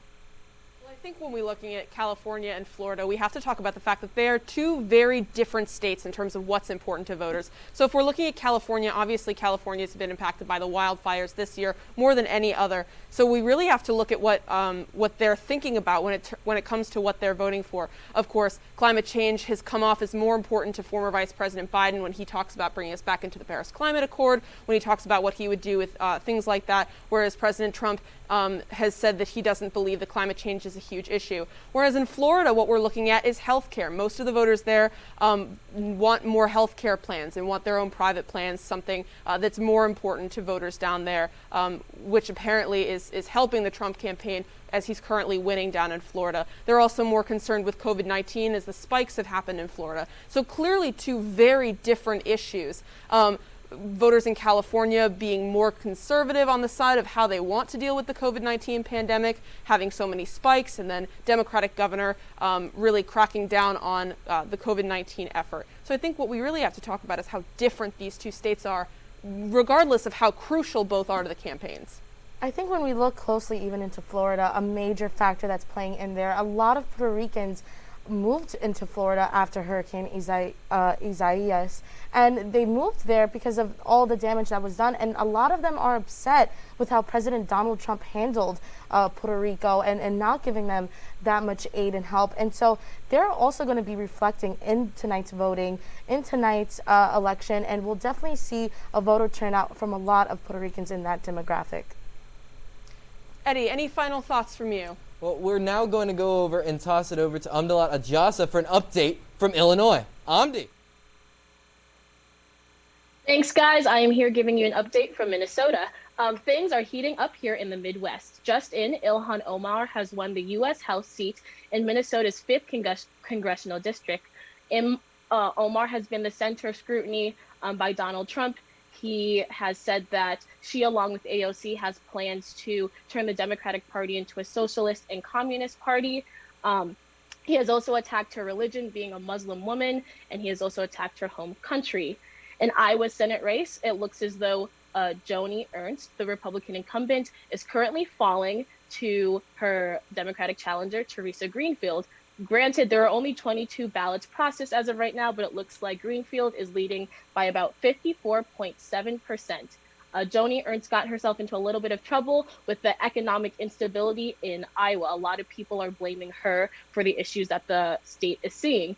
In a recent debate, she chose not to either align herself with Donald Trump, but she also did not push Donald Trump's agenda away from her platform. So it kind of left her in a weird gray area. Not to mention she fumbled on questions about farming, which is a huge topic in Iowa. The state didn't lock down like a lot of states did during COVID-19, and they are still experiencing those huge economic instabilities in their businesses. A lot of businesses there are closing down and aren't opening up again.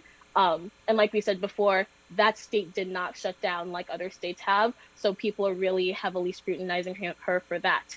Looking at the economics of Minnesota and Wisconsin as well, and just the demographics of who is voting for who, rural areas in Minnesota and in Wisconsin are big things to keep an eye out for. I think both Joe Biden and Donald Trump realized that this state is really important for them, and they've been coming to both the states this past week to try to get their final plea out for voters. Both these states have really close races. Joe Biden looks to have a 58.1% lead in Minnesota. And like we said, Wisconsin is still too close to count right now. Well, thank you, Amdalat, on that update in the Midwest. We're now going to toss it over to a package on Latinx voters. This year marks the first election in which Latinos are expected to be the nation's largest racial or ethnic minority. According to a Pew Research Center study, their vote will account for over 13% of all eligible voters, with 32 million projected to vote. In some swing states, like Florida, Latinos are more likely to vote Republican. In Florida, you have a large Cuban population.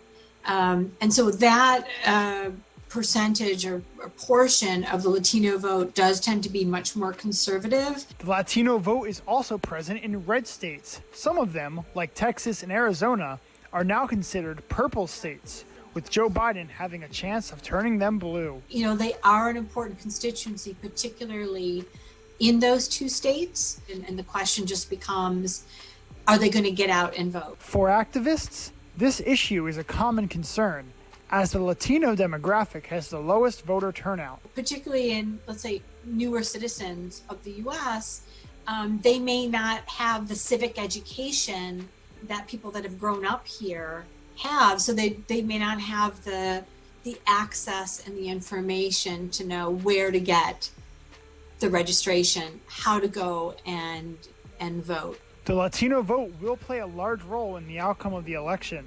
However, the power of the Latino community's vote will rely on how many of its members show up to the polls this election. For Hofstra Votes Live, I'm Antonio Francischini. We'll be back with more Hofstra Votes Live after this.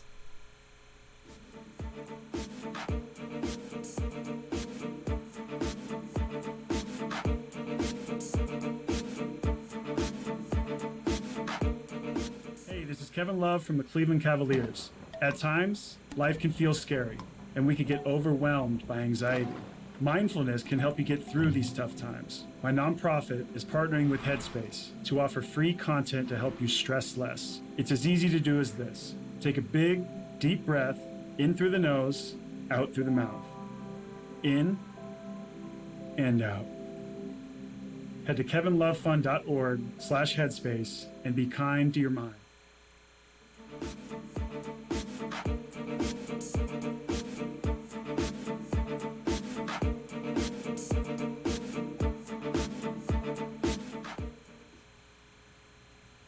Hello and welcome back to the regional portion of Hofstra Votes Live. I'm Frank Shields. It's certainly been an eventful night in both the Northeast and around the country. New York, New Jersey, and Connecticut have all been called for Joe Biden, but Pennsylvania remains too close to call. Several New York congressional districts have been called, with most recording Democratic victories. In New York, Carolyn B. Maloney won the 12th district. Alexandria Ocasio-Cortez was declared the victor in the 14th district. Gregory Meeks was elected unopposed to the 5th district. And Grace Ming beat out her opponent in the 6th district. Max, why don't you give us an update on Long Island district elections? Well, Frank, 5 crucial districts in Long Island up for election this year. Let's start in District 1. With that race, nobody yet. Nancy Goroff versus Lee Zeldin. No results yet. They are still tabulating votes and making sure numbers come in. In District 2 right now, 18% of the vote is in. Andrew Garbarino leads his opponent, Jackie Gordon. In District 3, we have some results coming in as well, with Tom Swazi leading in District 3. District 4, there are still no results as well for Kathleen Rice's district. And in District 5, Gregory Meeks wins unopposed again. So right now, we have 1 district final, 2 with their votes still getting counted, and 2 who have not even started yet. That's the Long Island update, and it'll be interesting to see how the other districts go, as right now, New York City, every district except District 11, where incumbent Max Rose is losing to Nicole Maliotakis, has been called. Rachel? Now, let's talk about how we voted, right? As college students, the youth vote matters so much. We're going to talk about how we voted either absentee or in person, as this is our first presidential election. Max, how did you vote? Well, I chose to vote in person. This was my second ever election I got to vote in. My first one was a primary back when I still lived in Illinois. I got to vote in that when I was 18 years old. I exercised my right to vote. But after that, this year was my first ever presidential election I got to vote in. It was very interesting. For the Long Beach, my polling place, I had a 10-minute total time there. It was about 5 minutes of waiting, 5 minutes of me filling out my ballot, and then I left. And that's compared to one of our other people that we work with here. Other people have had to wait an hour, 2 hours of waiting just to get their ballot in and get their polls in. But it's very interesting to see the difference in communities. And Long Beach is a predominantly white community, and I only had to wait 10 minutes just to cast my vote. Rachel, Frank, how did you guys vote? Well, for me, I voted absentee, and you got to make sure to fill out the entire ballot and do your research on local candidates. Local government matters so much and impacts your life just as much as the presidential election, if not more. So I voted absentee. I kind of knew that I wouldn't have time to go to the polls. But Frank, how did you vote in this election? Well, like many of you, this is my first time voting in a presidential election. As both of you know, I'm from Houston, Texas, so I went through absentee ballot, just like you, Rachel, and I say it was more of the safe option instead of me having to travel all the way back to Texas, because why would I do that? Or because I felt very nervous about going and voting in person But right now, we're actually going to go and get a report from our Long Island correspondent, Sam Seibert. Sam, what's going on? Yeah, guys, so I specifically want to talk about women in politics. I know this has been a big talking point this year with the 100th anniversary of the 19th Amendment, and much of the movement for women's suffrage occurred in New York. Upstate, there was a Seneca Falls Convention to discuss the rights of women in many aspects of life, but specifically politics. And here on Long Island, we have a few women competing for congressional seats. In District 4, we have Kathleen Rice, who's running for her 4th term in Congress. Rice is the only woman in Congress from Long Island, and so far she's up about 20,000 votes in her district. Running for Congress in District 1, we have Nancy Goroff, who is not a politician but a scientist, who's been really vocal about the COVID-19 pandemic and how it has been handled by both Trump and Lee Zeldin. And in District 2, we have veteran Jackie Gordon, who's running against Republican Assemblyman Andrew Garbarino. Both Goroff and Gordon support abortion, funding for Planned Parenthood, and they want to eliminate the wage gap and provide paid family leave. So Max, Frank, Rachel, what do you guys have to add about women in politics? And now we are joined by Dr. Parati. Professor, thank you very much for joining us tonight. Oh, thank you for having me. And now, first question here. How are women represented in this election cycle? Are we seeing more female candidates than we usually would see? Well, in the last congressional election cycle, we saw a real surge in women's candidacies, and that is That's really... on here, yeah. All right, got it. Can we hear you? Can you hear me?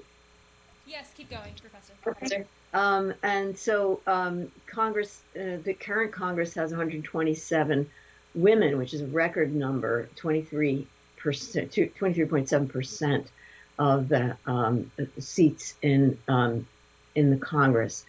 That is likely, we're likely to have commensurate numbers in the next Congress. What we'll really be looking for in the next few years is an increase in the numbers of Republican candidates, of Republican women candidates. The Republican Party simply has not had as many new candidacies from women.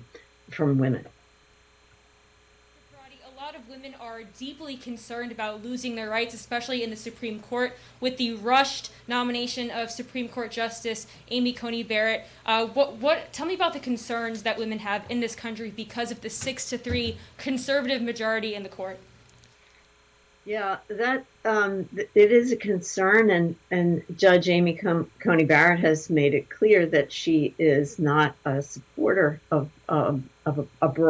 broad abortion rights.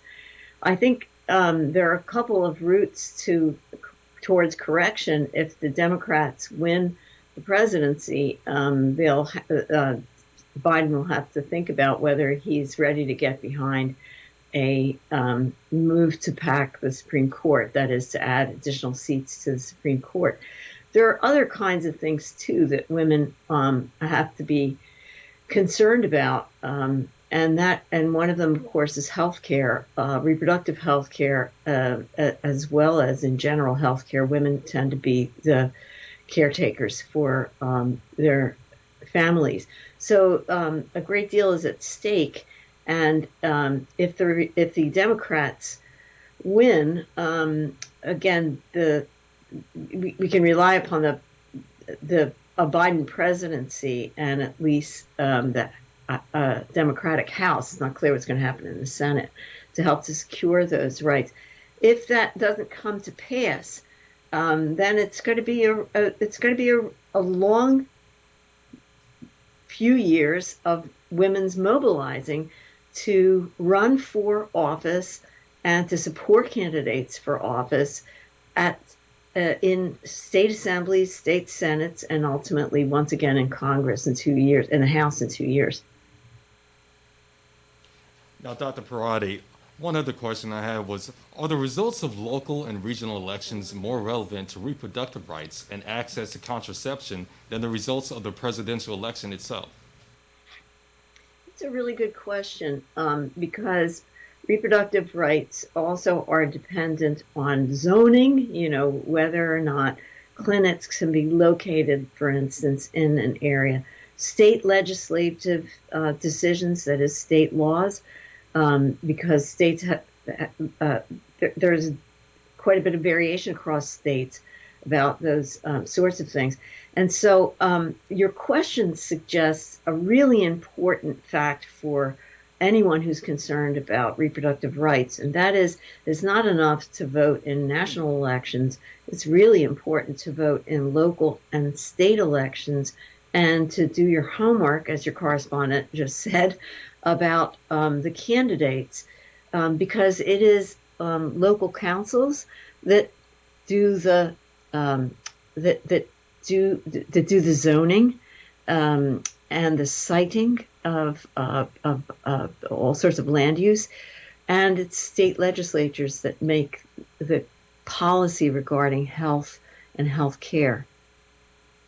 Now, Dr. Parati, you did briefly mention female local elected officials, both on the national level also. Can you talk about the obstacles women do face in politics, even just pointing out how Representative Alexandria Ocasio-Cortez in District 14 did face harassment earlier this year from Representative Yoho. So what kind of obstacles and challenges do women face in politics? One of the biggest obstacles that women face is going to be something that you're going to kind of smile at. It is a lack of ambition to go into politics. It's at your age, at the age of our students at Hofstra and in the university, that young men and women begin to acquire this ambition to go into public life. And young women still, even at this late date, young women trail behind young men in that kind of ambition. Is it because young women still think about the more traditional roles that they might have or that they wish to exercise, childbearing, taking care of families, then taking care of parents? It's not clear. But as far as other kinds of opportunities, women, it is true, you're right, women do face obstacles, and people look at what they wear in a way that they don't look at what men wear. People expect them to smile and to be cheerful, and accuse them of being dour and disagreeable when they are simply being businesslike. I mean, all of those things are annoying things that women candidates and public officials have to put up with. But by and large, women don't have today the kind of discrimination that they faced, let's say, 30 years ago when I first started teaching about women in politics, with regard to people's willingness to back their candidacies. And that's a real blessing. We have a candidate for Congress here in Long Island, Jackie Gordon, who's really raising money, not having an easy time, but being very successful at raising funds in her congressional campaign. Years ago, you would have had a much harder, a more difficult time. Parties were less likely to recruit women to run for office. They were less likely to mobilize funding for them. And that's not really the issue anymore for women. It's more gaining the experience that's required to run for office. Gordon, for instance, was a town councilwoman. But being able to have been an incumbent remains a challenge for women. And again, the ambition to run for office. Tellingly, Jackie Gordon and Nancy Goroff out here in Suffolk County are older women whose children, I know Jackie Gordon's son is a grown. And more often than not, women choose to take that path to run for office later on in life so as to sidestep, the responsibilities that they may have for childcare and all the rest. All right, Dr. Rosanna Priotti, thank you so much for taking the time to speak with us. It really seems like women's rights have made progress over the years, but there's still so much work left to do. There is, and now we move from women's rights to the floor of the Trump Tower, where right now Orania Sofia Yankopoulos, co-president of the Columbia Law Women's Association, is there right now. Professor, thank you for joining us tonight. Hi, thank you so much for having me. Now, Professor, what have you seen tonight at the floor of Trump Tower? What have you seen in that area? So I have to admit, I've been on the ground between Columbus Avenue, where the Trump Tower at Columbus Circle is, and also here on the corner of 56th and 5th Avenue for the last hour and a half. And I have to say that the city has never been so quiet. I was pretty shocked and awed by the lack of either Trump supporters or dissenters here on the ground. There were news outlets stationed here at this corner, Pix 11, CBS, ABC, News 7, but really nothing to cover. All right. I wanted to ask, around Trump Tower, since Trump has many followers, many constituents who will do anything, are there any riots going around Trump Tower as we speak?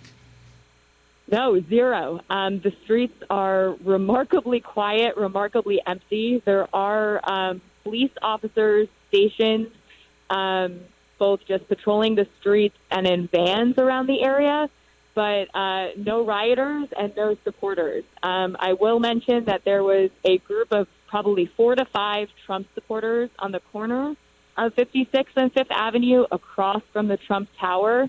But in talking to news reporters who have been covering the area for weeks, they say that these people are here daily. So it's not the election night that brought them out here, but rather their support for Trump over a prolonged period of time. All right, thank you so much for that analysis, getting the update on the energy in Trump Towers. We're going to a break. We'll be back more with Hofstra Votes Live coming up next.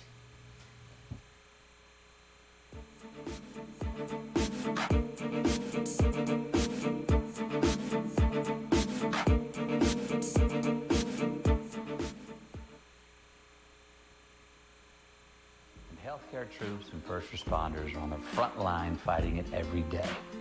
Let's join the fight by staying home. Staying home is not a retreat.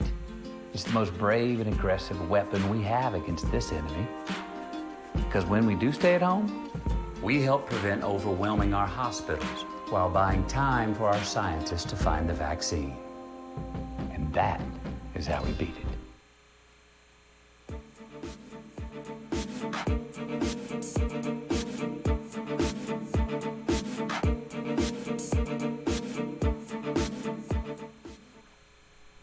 Welcome back. I'm Crystal Bermudez, and here we are at Hofstra Votes Live.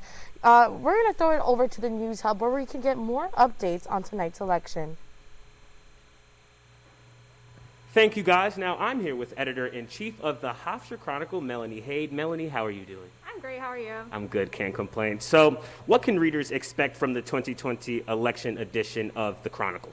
So in this special edition, it's going to be a little bit of a shortened issue. We're going to have news, features, multimedia, and the opinion section. We have a lot of different things that we're going to cover. There's not going to be a clear outcome of the election. So we have a lot of different what-ifs going on, a lot of different kinds of opinions. We have pieces on Hofstra Votes Live. We have pieces on climate change, everything you can possibly think of that covers the election.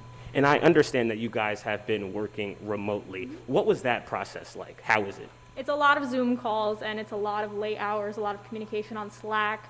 But it's going pretty well so far. Yeah, it's a good team. Thank you so much, Melanie, for your time. Back to you guys. Thank you, Jermaine. We're going to now take the topic on abortion rights. Eli and Eddie, what do you guys have to say about abortion rights, and what is at stake here? Well, frankly, a lot is at stake for women in general who believe in a woman's right to choose. Amy Coney Barrett being nominated and approved and is now sitting on the Supreme Court, making a 6-3 majority. Kavanaugh and Coney Barrett have both been major proponents for overturning Roe v. Wade and talking about the precedent. Coney Barrett has said that it's also not a landmark case when describing the Supreme Court, unlike the justice that she replaced, Ruth Bader Ginsburg. I mean, when Trump came into the 2016 campaign, he was very clear that he wanted to put pro-life justices and judges all throughout the country, and he has delivered on that promise since 2016. In the last 4 years, he has appointed many judges and now justices, 3 justices to the Supreme Court, all with pro-life views. And Eli, as we're looking at the election, we mentioned before how Biden is doing better in the suburbs. And one area in which abortion rights are very prominent is white suburban women. Do you see that Biden's stance on abortion or Trump's stance on abortion is making any difference at all in these areas? I think it has to. I think you're absolutely right in that it plays a vital role in some women and even men in how they vote. Former Vice President Joe Biden has been very clear on his stance as a pro-choice supporter. He himself has said that he does not necessarily believe that abortion is correct, but he's also said that he believes that abortion is a woman's right to choose, whereas President Trump has taken a completely different stance. Crystal, where are you at with this? Well, Eddie, just recently, Senator Amy Klobuchar had told her voters to protest against Amy Coney Barrett by petitioning their representatives. Again, she disagrees with a lot of her viewpoints. Now we're going to take it over to the newsroom where we have an update with our health experts.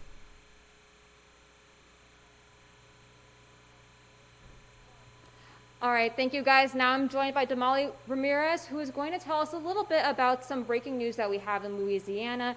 Apparently, they are set to vote yes on a certain amendment that you can tell us a little bit more about. Yes. So as we may know, Louisiana is hoping that the confirmation of Supreme Court Justice Amy Coney Barrett will essentially overturn Roe v. Wade. However, if that doesn't happen, they are voting on a state constitution amendment that will essentially defund the protection of abortion, as well as no longer have the rights to an abortion. So what does this mean for women's reproductive rights in general? Does that mean they'll also lose control of possibly being able to get birth control? We don't know yet, but for sure abortion's on the line, which may make it illegal and make it difficult for a woman to seek abortions, as well as, put a lot of women's life in danger. Do you know if any surrounding states have any other, are going to follow suit with their potential laws if Roe v. Wade does not get overturned? We don't know yet. So far, Louisiana is the only state that we know right now that is set to vote yes. All right, Damali Ramirez, thank you so much for joining us. Back to you guys. Thank you so much, Katarina. That was a great interview. We're going to head over to the small wall now, where Steven's going to break down some numbers. Thank you, Eddie. And we have some breaking news from North Carolina. We are projecting that tonight, incumbent Democrat Roy Cooper will hold on to his governorship seat there in the state of North Carolina. Of course, the 2 other races that we're watching in the state are the presidential election, which is too close to call at this point. That's at 94% of the expected vote that's come in already. And of course, this state holds 15 electoral votes. Even the Vice President Pence had said that the path to victory for the Trump campaign goes straight through North Carolina, and it's a state that they're hoping to hold on to that slim margin that they have right now. The other race, of course, that we're looking at is the Senate race, where there's an even smaller margin with current incumbent Tom Tillis, the Republican, edging out his opponent Cal Cunningham. Of course, this is a very close race. All 2 of these races in the state are super close. I wanted to also take you back to what we were talking about earlier in the night, and that's the state of Ohio.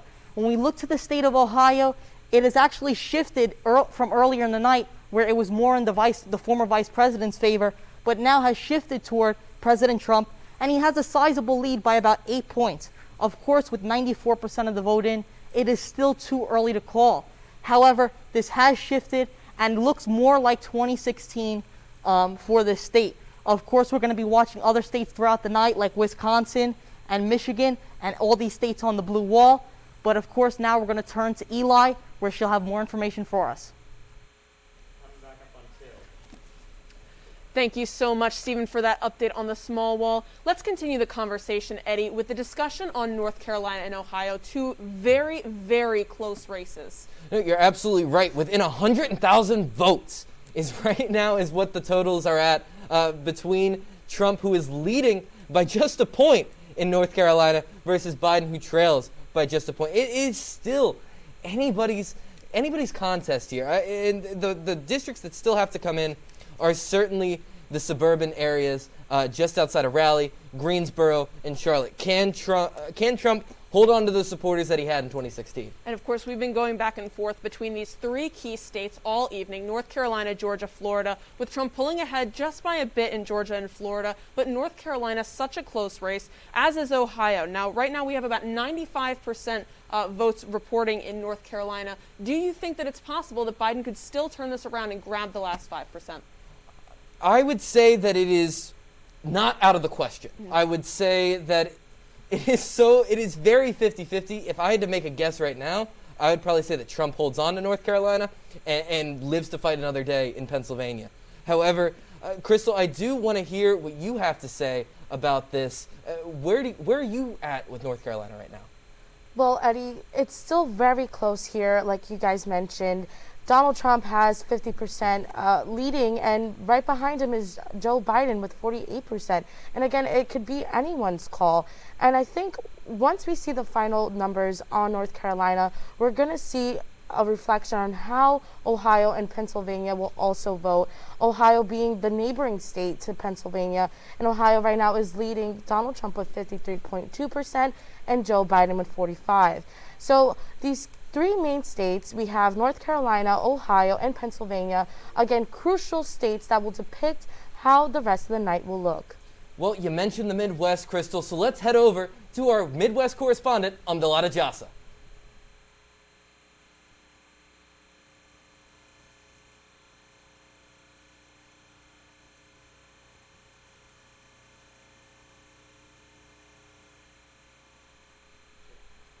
And we're having a little bit of technical difficulties here reaching Amdi. We'll try to get back to her as soon as possible because I would love to hear what she has to say about this. Oh, she's great. She's here. Amdi, take it away. Sorry for that confusion before, but yes, we are getting a lot of results here in Minnesota. So in Minnesota, there are 50% of the votes have been processed, and of that 50%, it looks like Joe Biden has a 55% poll in Minnesota. Wisconsin, it looks like 77% of their ballots have been processed, and of that 77%, it looks like it is leaning towards Donald Trump with a 51.7% lead. Iowa has 61% of their ballots processed, and before I was talking about how Joni Ernst was trailing, but now it looks like she has taken the lead with about a 1% lead over her Democratic candidate, or her Democratic person that's running against her. And Donald Trump is also ahead by about 2% in Iowa. So these races are really tight. It's going to be something that we could look forward to and watch all night.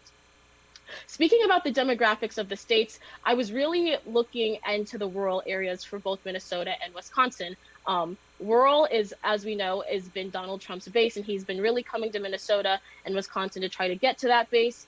But one thing I want to look at, especially in Minnesota's case, is the thing that he has just approved, or that is in the process of being approved in the Boundary Waters. The Boundary Waters is a huge and beautiful site in Minnesota, and it's rural. It's in the northernmost part of Minnesota, and those people love the Boundary Waters. It's a part of their culture, and he just approved copper mining in the Boundary Waters, which is an untouched spot in the northernmost part of Minnesota. The copper mining would take about 100 years to extract all of the minerals and 500 years to clean up.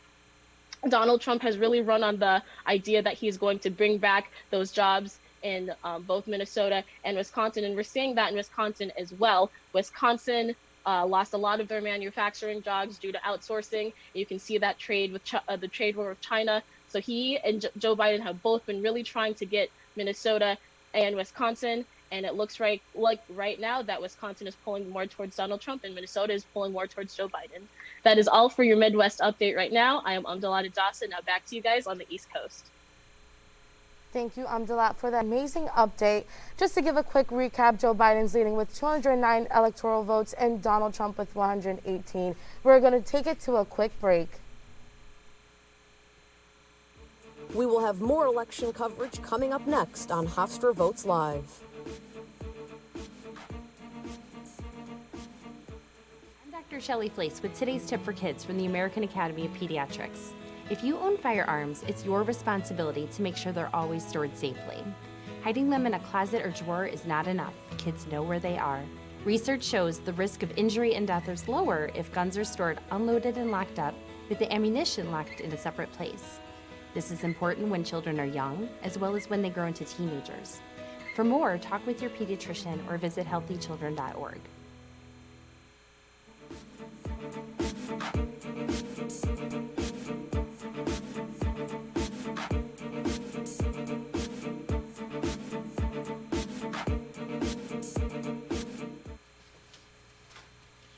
Hello and welcome back to Hofstra Votes Live. You're joining us here on the regional side.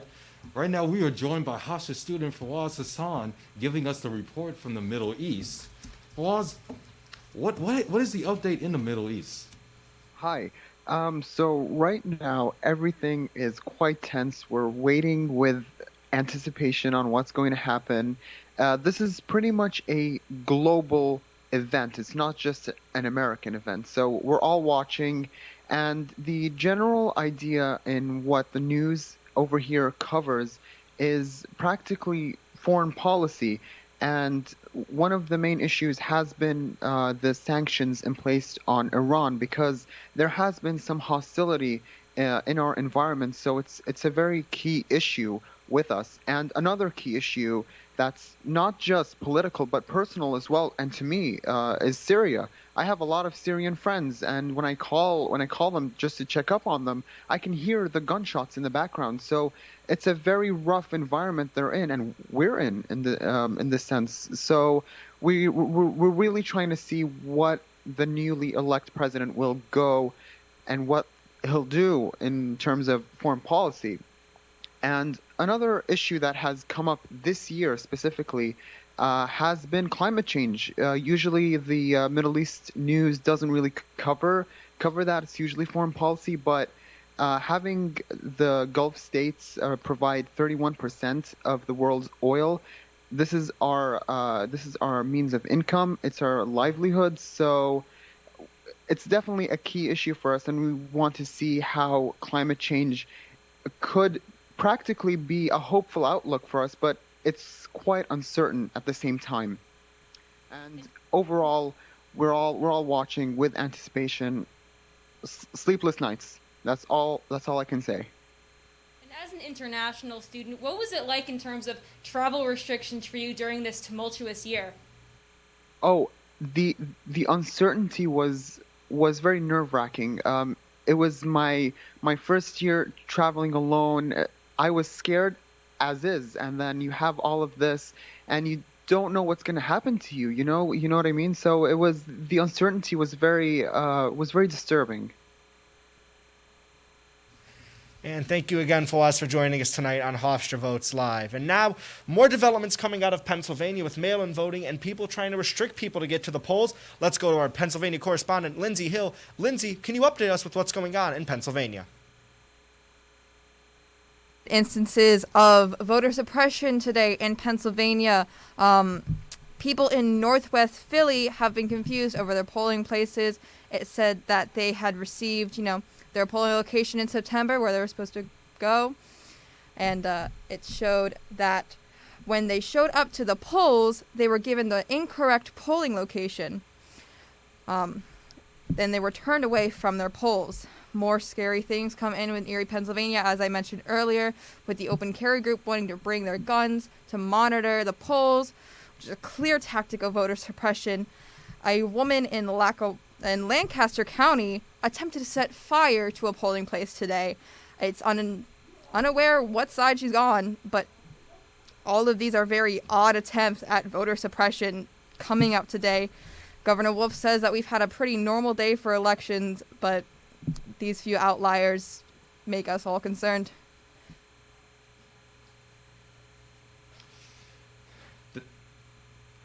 Thank you, Lindsay. We're actually going to go over to the newsroom now with Katerina Balales, and she's going to give us more information surrounding what's going on right now. Katerina?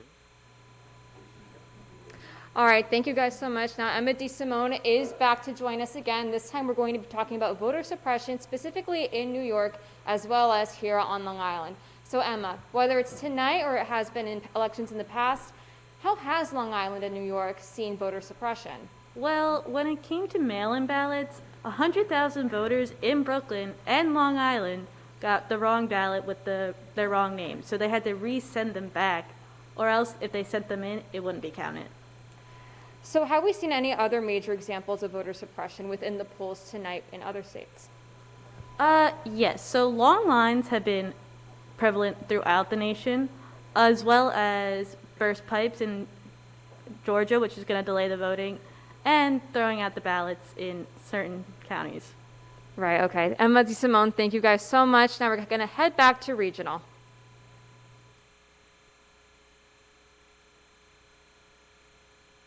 Going on in the news hub tonight. Well, Frank, Rachel, more results are coming in, and we're starting to get movement in Long Island as well. In District 1 through 1% reporting, Lee Zeldin is beating Nancy Gore off 59.1% of the vote to 40.9% of the vote. Are we surprised at this huge early jump for Lee Zeldin in District 1?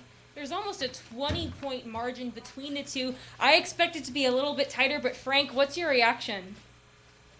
Honestly, I'm not surprised about Lee Zeldin taking on this lead. His constituents are very loyal to him. The district is more so 67% Caucasian, with 21% made of Black and Hispanic population. And he's very adamant about holding China accountable for COVID, U.S. manufacturing, and education. So he has he's getting at his constituents, and he's getting a lot of. But what Max and Rach? What do you think? And Frank, as you did point out, he does echo a lot of Trump's policies. And don't forget that Suffolk County is a pivot county, meaning that they voted for Donald Trump in 2016, but voted for Barack Obama in 2008 and 2012. Max, are you surprised with this red wave on Long Island persisting? Not at all. I mean, you look at a rural area like Suffolk County where the money is as well. You have a rural area mixed with areas with high money. That's Suffolk County. You're going to get supporters. Those supporters typically go red. And for more information about District 1, we have our own Sam Seivert. Sam, what can you tell us about District 1 as results are coming in? Well, I have to say I'm not very surprised. Zeldin won. This is his fourth term that he's going to be in Congress, and I think he has a lot of support from, it's a majority Republican district. Like you said, it's very rural. There's also a lot of wealthy people out east in the Hamptons, very wealthy district, and I think they really supported him. I know he aligned himself very closely with President Trump, and I think in that district it really helped him. There are a lot of Trump supporters out east. I know this year we saw a lot of parades going on out in Suffolk County. So I definitely think all of that has helped Zeldin, and especially the way he handled COVID-19. I know he got a lot of funding for his district, and he also secured PPE for businesses that were struggling. So I think everything that he did really helped him to win.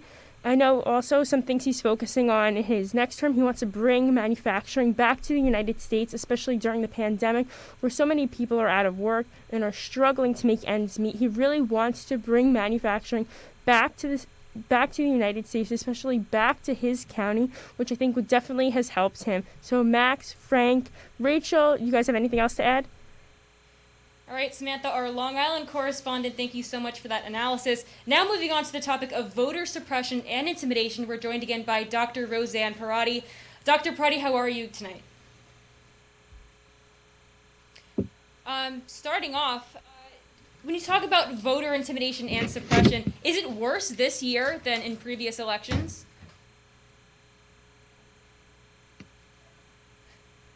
Dr. Parati, can you hear us? All right, Max, what's your reaction to voter suppression and how high the tension is this year with this election? Do you think that the violence and the threats are better or worse, especially with this election? I think it's worse. We're hearing about violence in places like Philadelphia where people are getting attacked. They're burning down places as well near polling areas. There is extreme violence happening this year in places like Philadelphia and Pennsylvania as a whole. This is something where violence is getting intimidated. Both sides want to win. This is an election where it's been said by the media that no matter who wins, there's going to be attacks from the other side. We see it in major cities like New York, where people are boarding up windows, where they're boarding up store windows in downtown to prepare for any sort of rioting from the result of this election, whether it be Trump winning and the Biden side rioting or Biden winning and the Trump side rioting. And not to mention, everyone should have the right to vote safely. And voter intimidation and suppression does take away that right to bring fear into the voting process. Frank, what's your take on this? I think it's very unfortunate what is going on right now. People who are just going out and doing their duty to vote are being harassed, and it's terrible thing. And just everything that's been going on, especially how I reiterated before, the Trump administration, what they wanted to do with suppression and mail-in ballots, it's caused a reaction by people who are against mail-in ballots to go out and essentially scare people out of going to the polls and voting. Exactly, and it's not just physical, it's also in terms of robocalls. People have been receiving calls, especially in New York. It's been really heavy here, saying don't vote, or threatening messages on their cell phones and on their landlines. So voter suppression has many forms. It does, and those forms have been coming to a head in this election. I think the biggest one that maybe we haven't talked about that much, or we've mentioned it a couple of times, is Trump's rhetoric as well. At his first debate, he said, go out and watch the polls. Go out and stay there. Make sure no one's attacking, taking away your right to vote. He is calling out his people to suppress votes and intimidate people not to vote or to vote for Donald Trump. You can't do that. That's unconstitutional. And we've seen this play out again and again in Pennsylvania this year after that dangerous rhetoric. Exactly. No one should go out to vote with the sense of fear that they will be physically harmed in that process. And Donald Trump's rhetoric does enable people on the right, on the extreme right, just to be specific, to incite violence, especially in terms of the voting process. And that's why I think a lot of people do choose to vote absentee, because there is a safety aspect in that you can easily fill out the ballot in the comfort of your own home and send it in. But with the controversy over mail-in ballots, that process isn't that safe, and Donald Trump does tear down absentee ballots and mail-in voting a lot.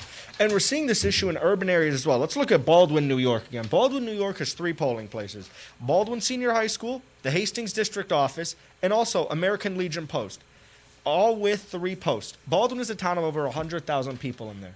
Baldwin is also a primarily Black and Hispanic community.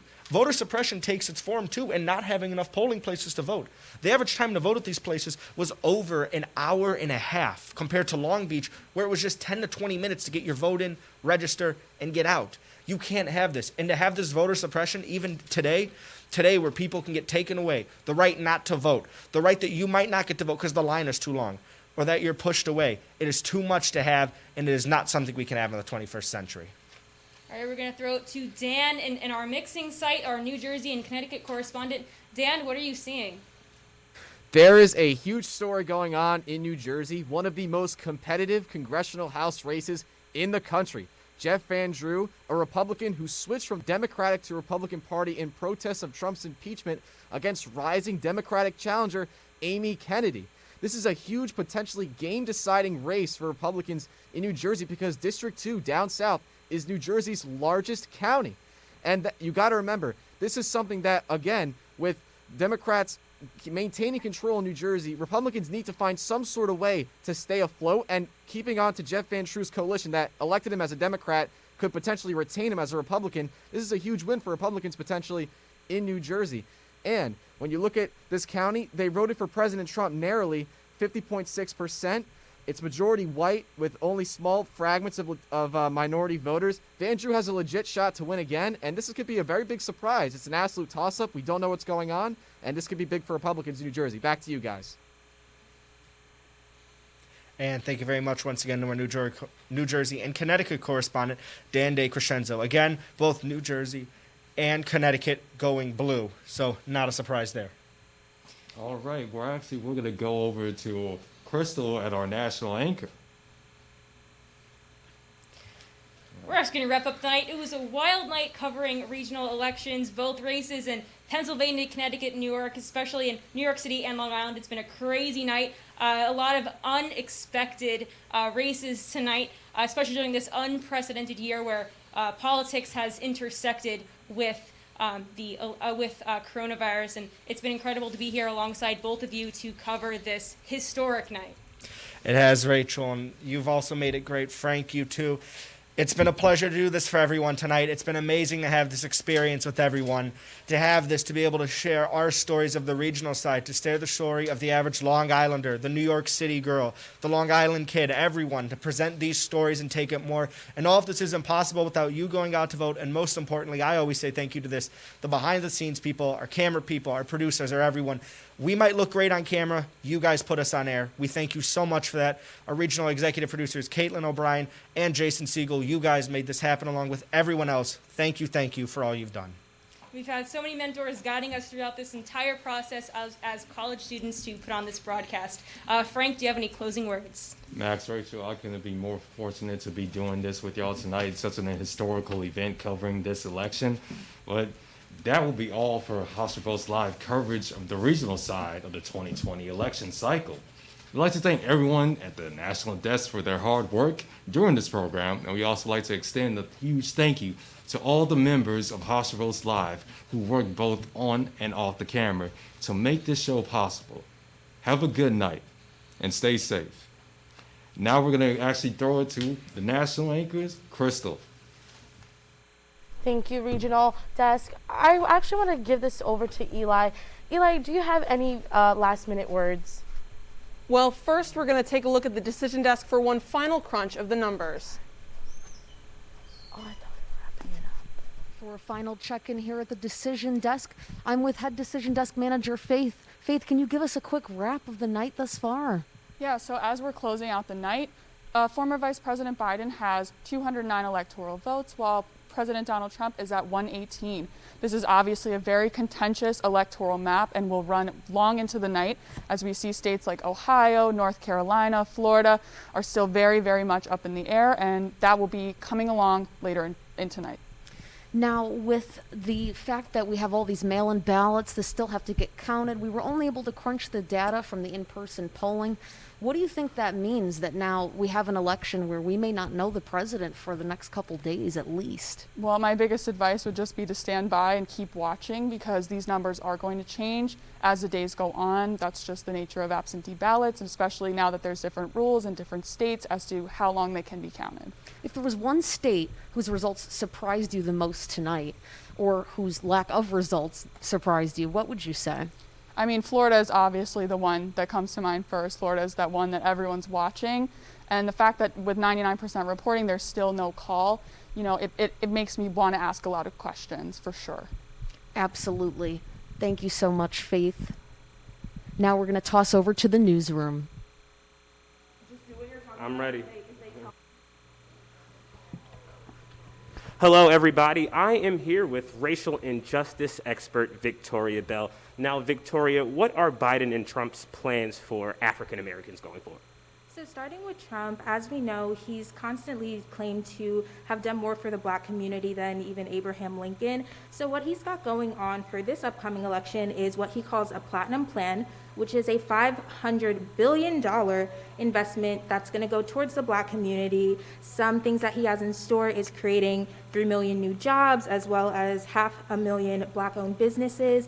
And he also wants to help reform the education and healthcare system. As for Biden, he's really focusing on minimizing the racial gaps that we see in today's society. So for example, he wants to really focus on the wealth and income gaps that are a big disparity within the African American community. He also wants to expand education and make investments in the healthcare system. Lastly, his big focus is to improve the black vote and just make sure to grant equal protection. Now, that sounds very interesting. Now, let's go over to Long Island. Now, Long Island has a history of segregation, whether that's housing segregation. Can you just elaborate on that, please? Definitely. So the segregation that we see on Long Island can be traced back to post-World War II. William Levitt, the founder of Levittown, made it so that black home buyers could not live there. It was for white veterans coming back from the war. And so that was obviously a form of redlining, which was outlawed, but unfortunately the effects still are seen today. We can just look outside of Hofstra, Garden City versus Hempstead. Why is there that disparity? It's because of the history of Long Island and segregation. And lastly, we can see that also in the school systems. because a lot of times the lower ratings go right hand in hand with the way that the communities are. And so a lot of home buyers will not want to have their kids go to schools with lower ratings, which oftentimes are from the Black community. Victoria, thank you so much for your insights. Much appreciated. Now, Eli, back to you. Thank you, Jermaine, in the newsroom. Final thoughts on the night. Crystal, Eddie, let's recap. Crystal, let's go to you first. What are your final thoughts on this evening as we're closing out? Well, Eli, we've definitely seen a lot tonight, especially looking at the states. A lot of the final results that we have seen so far, definitely unexpected.